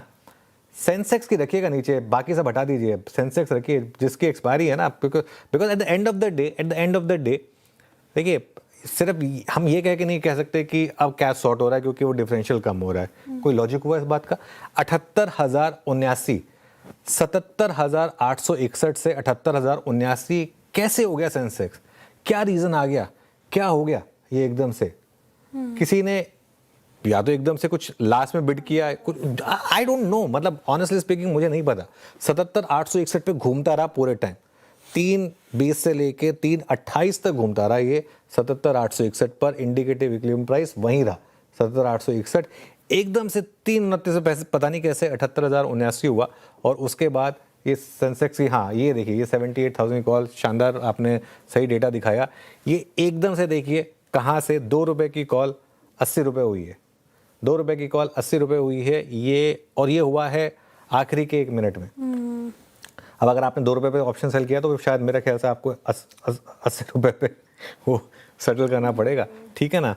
तो यही तो एक डर है, यही तो डर है, मतलब और यही जो सजेशंस आए थे ना, and I am sure feedback जाएगा सेबी के पास। ये मतलब दिख रहा है, मतलब ये ब्लेटेंट है, ये ब्लेटेंट है। 2 रुपये का ऑप्शन 80 रुपये हो रहा है। और क्यों मैं इसीलिए एक चीज़ कह रहा हूँ कि आप 3:15 बजे अपने ऑप्शंस को निपटा कर जाएं, बिकॉज ट्रस्ट में ये सब चीज़ें ना गैम्बलिंग है। अब ये उस दिन के ऑप्शन ट्रेड करना गैम्बलिंग बन गया। आपके पास अगले हफ्ते के हैं, उनमें भी इंपैक्ट आता है, ऐसा नहीं कि उनमें नहीं आता, लेकिन उनमें क्या है ना, अगले दिन वो वापस सेटल हो जाएगा जब मार्केट खुलेगा, तो इक्विलिब्रियम पे आ जाएगा कम से कम। उस दिन के ऑप्शन की तो कोई सुनवाई नहीं है ना, वो तो बंद हो गया, वो तो उसके हिसाब से आपका सेटल हो गया। तो ये जो है ना मामला, ये इस समय मुझे थोड़ा सा इंटरेस्टिंग लग रहा है। एंड आई थिंक आज इसकी बात उठेगी कि सेंसेक्स की 78,000 की एक कॉल 2 रुपये से 80 रुपये जो हुई वीरू, कैसे हुई? 3:28 तक सेंसेक्स का इंडिकेटिव इक्विलिब्रियम प्राइस 77,861 दिख रहा था और आखिरी में देखिए 78,079 इस तरीके का मूव आया है एकदम से यहाँ पर। मेरे ख्याल से अनुज जी ये सेंसेक्स के राइटर्स को ना, कॉल राइटर्स को अगले 4 महीने के लिए बाहर कर देगा। आज का ये बिहेवियर है ना, ₹2 का 80 है ना अनुज, ₹2 का 80 ₹2 का ऑप्शन 80 रुपये हुआ है। वो चार्ट दिखा दीजिए, वो चार्ट एक बार वापस दिखा दें एक बार वो चार्ट वापस। ये लाइव पुल किया है चार्ट। अनुज कोई स्टॉक फीचर देखा आपने जो जिसमें सबसे बड़ा डिफरेंशियल आया? नहीं, मैं नहीं देख पाया। एंड ऑनेस्टली स्पीकिंग वीरू, क्योंकि आज सेंसेक्स की एक्सपायरी है तो बीएससी के रेट देखने होंगे आपको, है ना, क्योंकि वो बीएससी के रेट के हिसाब से हुआ होगा। तो वो कहीं ना कहीं मैं एक काम करता हूँ, एक बार मैं जरा सेंसेक्स के स्टॉक्स और निफ्टी के स्टॉक का कंपैरिजन कर लेता हूँ। उससे ज़्यादा हम कुछ नहीं कर सकते। एक बार आप आईटीसी दिखाएंगे मुझे, बीएससी और एनएससी दोनों का अलग अलग रेट, एलएनटी का बीएससी और एनएससी का अलग अलग रेट दोनों दिखाएं अगर। तो ये आईटीसी 278.50 बीएससी पे था, 279.50 एनएससी पे था। एचयूएल दिखाएंगे एक बार जरा, एचयूएल का बीएससी और एनएससी का रेट पता नहीं मतलब क्या है, जो भी है, लेकिन एकदम से कुछ अनुज यहाँ पे ना, अनुज यहाँ पे वही बात आ जाती है जो वो अभी हम बात कर रहे थे, डिस्कस कर रहे थे, दैट 3% डिफरेंशियल है ना, मतलब वो जो बैंड है, क्या ये अब या तो आप इस बैंड को कम करें या फिर 3.15 पे ऑप्शन एक्सपायर कर दें, तो विकल्प क्या बचता है ऐसे में, है ना? देखिए मैं फिर वही बात करूँगा, ये सब सजेशंस जाएंगे सेबी के पास and I am sure SEBI उसी हिसाब से डिसाइड करेगी। लेकिन ये आई थिंक इसमें कोई डाउट नहीं है कि उस दिन के ऑप्शंस को लेकर कुछ करना पड़ेगा, उस दिन के ऑप्शंस को लेकर ट्वीकिंग की ज़रूरत है। वरना ये एक जो थे ना, ये गैम्बलिंग फील्ड बन गई। अब जैसा आपने कहा कि ऑप्शन राइटर तो कम्प्लीटली मार्केट से गायब हो जाएगा अब अगर ऐसा होगा तो, क्योंकि कोई ₹2 का ऑप्शन बेचकर उसको 80 रुपये पे सोचिए कैसे वो करेगा, है ना। अब पहली बात तो ये कि ₹2 पे कोई ऑप्शन बेचे भी क्यों, ठीक है, वो अपनी जगह है। 10 रुपये पे बेचा होगा किसी ने, 20 रुपये पे बेचा होगा, 35 रुपये पे बेचा होगा। अगर आपको दिख रहा था कि वो चार्ट रख दीजिए प्लीज़ वापस एक बार। अगर आपको लग रहा था कि 77,861 है, उसमें अगर आपको 20 रुपये भी ऑप्शन सेल करने का मन कर रहा होगा तो किसी ने किया होगा, ठीक है ना। ये थोड़ा पता था कि वो एकदम से ऑप्शन जो है वो सीधा आपका 80 पे आकर रुकेगा, है ना। और ये आई थिंक ये वाला जो चार्ट है ना, आज आई थिंक काफ़ी वायरल होने वाला है, क्योंकि आई एम श्योर देखिए जिसकी लॉटरी लग गई, बहुत लोगों ने ऑप्शन लिए भी होंगे और वो कह रहे होंगे, वो मुझे इस समय कोस रहे होंगे कि मैं क्यों ये पॉइंट रेस कर रहा हूँ। जिन्होंने 5 रुपये पे ऑप्शन लेके 50 रुपये पे, 60 रुपये पे, 80 रुपये पे बेचा होगा, वो ये भी कह रहे होंगे कि क्यों मैं ये पॉइंट रेस कर रहा हूँ, है ना। तो ये ध्यान रखिए, वो आपका गैम्बल एक बार चल गया आपके अगेंस्ट, अगली बार आपके अगेंस्ट बैठेगा। तो इसके लिए उसको इस तरीके से ना देखें और थोड़ा सा एक सिस्टम में, भले ही सिस्टम को अच्छा करने की कोशिश हो रही है, लेकिन अगर उसमें कुछ इशू आ रहे हैं तो उनको आयरन आउट करने की ज़रूरत है बेसिकली। चलिए अब एक काम करते हैं, क्लोज तो हो गई, अब आगे मतलब 340 वाली क्लोज से पहले कल के नतीजों की बात कर लेते हैं। एनएमडीसी, वोल्टास, अशोक लेलैंड और भारत डायनामिक्स समेत 8 बड़े नंबर्स हैं। हमारे साथ दीपाली, नूपुर और आशीष मौजूद हैं। दीपाली से जानते हैं पहले अशोक लेलैंड के नंबर्स कैसे रहेंगे। दीपाली बताएं। अशोक लेलैंड के नंबर्स थोड़े सॉफ्ट साइड पर ही रह सकते हैं। रेवेन्यूज में 9% के आसपास की ग्रोथ देखने को मिलेगी सालाना आधार पर, लेकिन मुनाफा और एबिटा दोनों में ही 8% के आसपास का ड्रॉप देखने को मिल सकता है। मार्जिन्स भी कॉन्ट्रैक्ट हो सकते हैं। दरअसल Q1 के अगर वॉल्यूम्स देखेंगे तो इंडस्ट्री ग्रोथ को अशोक लेलैंड ने अंडर परफॉर्म किया विद रिगार्ड्स टू वॉल्यूम्स में सिर्फ 10% की ग्रोथ ही देखने को मिली, जो कि इंडस्ट्री लेवल से कम रही Q1 के दौरान। जो LCV सेगमेंट है वहां तो डिसेंट ग्रोथ रही 20% के आसपास की, लेकिन MHCV सेगमेंट में सिर्फ 5% की वॉल्यूम ग्रोथ देखने को मिली Q1 में, क्योंकि जो लोअर बस वॉल्यूम्स थे उसकी वजह से medium heavy commercial vehicle segment में उतनी ग्रोथ देखने को नहीं मिली है। तो यानी कंट्रीब्यूशन MHCVs का ज्यादा होने की वजह से ओवरऑल जो मिक्स रहा इस क्वार्टर में वो उतना एनकरेजिंग नहीं था, और पुअर मिक्स की वजह से ही जो एवरेज सेलिंग प्राइस ग्रोथ रहेगी वो भी लोअर रहने की एक्सपेक्टेशंस है इस क्वार्टर में। ऑल्दो कंपनी ने एक प्राइस हाइक किया था Q1 में, लेकिन उसके बावजूद भी जो मार्जिन्स हैं वो इंपैक्ट होते हुए दिखाई देंगे। हायर इनपुट कॉस्ट की वजह से मार्जिन्स में लगभग 200 बेसिस पॉइंट के आसपास का कॉन्ट्रैक्शन हो सकता है। तो यानी जो एबिटा मार्जिन्स है वो 11.1% से घटकर 9.1% के रेंज में आ सकते हैं। तो नंबर सॉफ्ट साइड पर रहेंगे। और मार्जिन कॉन्ट्रैक्शन की वजह से मुनाफे में भी 8% का ड्रॉप देखने को मिल रहा है। इंपॉर्टेंट रहेगी मैनेजमेंट की कमेंट्री अगेन, एक तो हायर इनपुट कॉस्ट को वो कैसे टैकल कर रहे हैं, क्या फर्दर प्राइस हाइक करेंगे या क्या मेजर्स ले रहे हैं, मार्जिन की ट्रैजेक्टरी यहाँ से क्या रह सकती है, और साथ ही डिमांड एनवायरनमेंट कैसा दिख रहा है अशोक लेलैंड के लिए। ये कुछ कॉमेंट्स इंपॉर्टेंट रहेंगे, लेकिन नंबर्स थोड़े सॉफ्ट साइड पर रह सकते हैं। ओके, नरम रह सकते हैं अशोक लेलैंड के नंबर्स। अब वोल्टास के नतीजों से क्या अनुमान है, नुपुर बताएंगे। नुपुर बताइए। वोल्टास के नतीजे काफ़ी स्ट्रॉन्ग आने की उम्मीद है। ऑलरेडी जो अपडेट आया था तो कंपनी का कहना था कि 1 मिलियन एसी सेल्स जो है 81 डेज में ऑलरेडी देखने को मिल चुकी है। काफ़ी अच्छा क्वार्टर रहा है बिक्री के तौर पर। रेवेन्यू की बात करें तो 30% की बढ़त यहाँ पर आती हुई नजर आ सकती है। कामकाजी लेवल पर मुनाफा ऑलमोस्ट 80% से ज़्यादा की ग्रोथ की उम्मीद यहाँ पर बनती हुई नजर आ रही है। मार्जिन 200 बेसिस पॉइंट से सुधर के ऑलमोस्ट 7% के मार्जिन इस क्वार्टर में देखने को मिल सकते हैं। और मुनाफे की भी बात करें तो 225 करोड़ के आसपास ये आंकड़ा आपको आते हुए नजर आ सकता है। मैनेजमेंट ने ऑलरेडी इंडिकेट किया है कि 81 डेज में कंपनी ने 1 मिलियन एसी बिक्री यहाँ पर की है, जो कि पिछले साल जो है 88 डेज लगे थे। इस बार यूसीपी के जो काउंटर है वहाँ पे 40% से ज़्यादा की ग्रोथ देखने को मिल सकती है। मार्जिन्स देखें तो 5.5% के एबिट मार्जिन्स जो है यूसीपी सेगमेंट में आते हुए नजर आ सकते हैं। बढ़त यहाँ पर 185 बेसिस पॉइंट की वाई आधार पर एक्सपेक्टेड है। ऑपरेटिंग लेवरेज प्ले आउट होती हुई नजर आएगी, जिसकी वजह से जो रॉ मटेरियल के प्राइसेस है और कंपनी ने जिस हिसाब से प्राइस बढ़ाए हैं वो ऑफसेट होता हुआ आपको दिखेगा। रूम एसी की बात करें तो 50% की वॉल्यूम ग्रोथ यहाँ पर देखने को मिल सकती है। ईएमपी सेगमेंट में 10% की रेवेन्यू ग्रोथ लेके चल रहे हैं, और जो इंजीनियरिंग प्रोडक्ट का सेगमेंट है कंपनी का सर्विस डिवीजन का 20% की बढ़त वहां पर भी आती हुई नजर आ सकती है। काफी अच्छा क्वार्टर रहेगा। मार्जिन एक्सपेंशन की भी उम्मीद है वोल्टास से। ओके,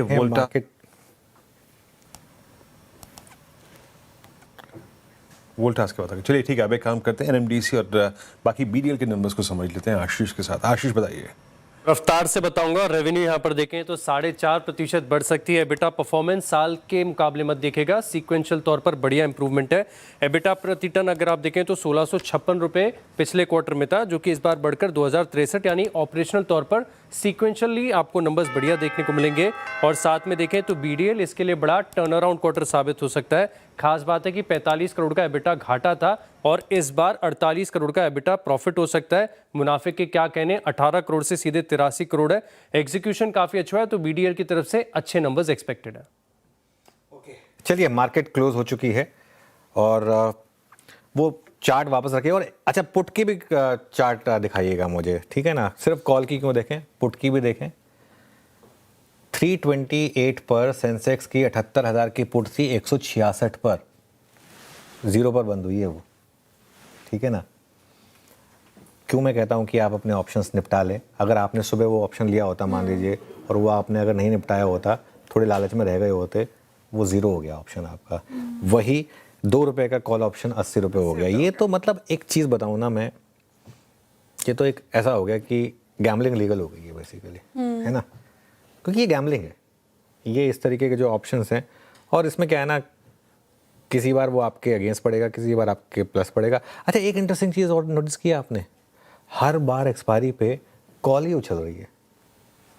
जो हमने बात की थी ना कि कॉल ही उछल रही है। वो भी जब वो सजेशंस आए थे ना, उसमें आई थिंक ये थोड़ा सा अब देखना पड़ेगा। ये बहुत ज़्यादा मुझे मतलब हैरान करने वाला है, क्योंकि इस तरीके से अगर चलता रहा तो फिर ऑप्शन राइटर बेचारा बचेगा नहीं मार्केट में। क्योंकि ऑप्शन राइटर भी क्या, सोचिए पुट बायर पे क्या बीती होगी पिछले एकदम से जो लास्ट के 2-3 मिनटों में हुआ होगा, उसके बेसिस पर। कई बार क्या होता है ना कि आपने छोड़ दिया, चलिए ठीक है, अब स्क्वायर ऑफ हो जाएगा, ऑटोमेटिकली स्क्वायर ऑफ हो जाएगा, क्या फ़र्क पड़ता है ना? ना, बिल्कुल नहीं। करो स्क्वायर ऑफ पहले अपना ट्रेड, इस पे मत छोड़ो कि ऑटो स्क्वायर ऑफ हो जाएगा। देखिए कहाँ 166 वाला पुट 0 हुआ और 2 रुपये वाली कॉल 80 रुपये हुई है। ये आई थिंक वीरू, इस पर कुछ करने की ज़रूरत है। मेरे ख्याल से इस पर कुछ आना चाहिए, ट्विकिंग होगी इस पर। जी चलिए, तो और उसी के लिए अगर आप देखें, आप लोगों के विचार भी हमने मंगवाए हैं और वो भेजते रहिए CNB सेवास को। बाकी अगर आप देखें आज का सेशन थोड़ा सा, अगर आप देखें अंतिम दौर में आके, स्पेशली इन ऑप्शन प्रीमियम्स के जिस तरीके से अगर आप देखें स्लाइड और कोलैप्स हुए हैं, थोड़ा सा अगर आप देखें आज मुश्किल रहा। खैर, अब एक काम करते हैं, सेशन को क्लोज करते हैं। कल आपसे फिर इस पैनल की मुलाकात होगी सुबह मॉर्निंग कॉल और मुनाफे की तैयारी में सभी रणनीतियों के साथ, स्टॉक्स न्यूज़ के साथ। नमस्कार।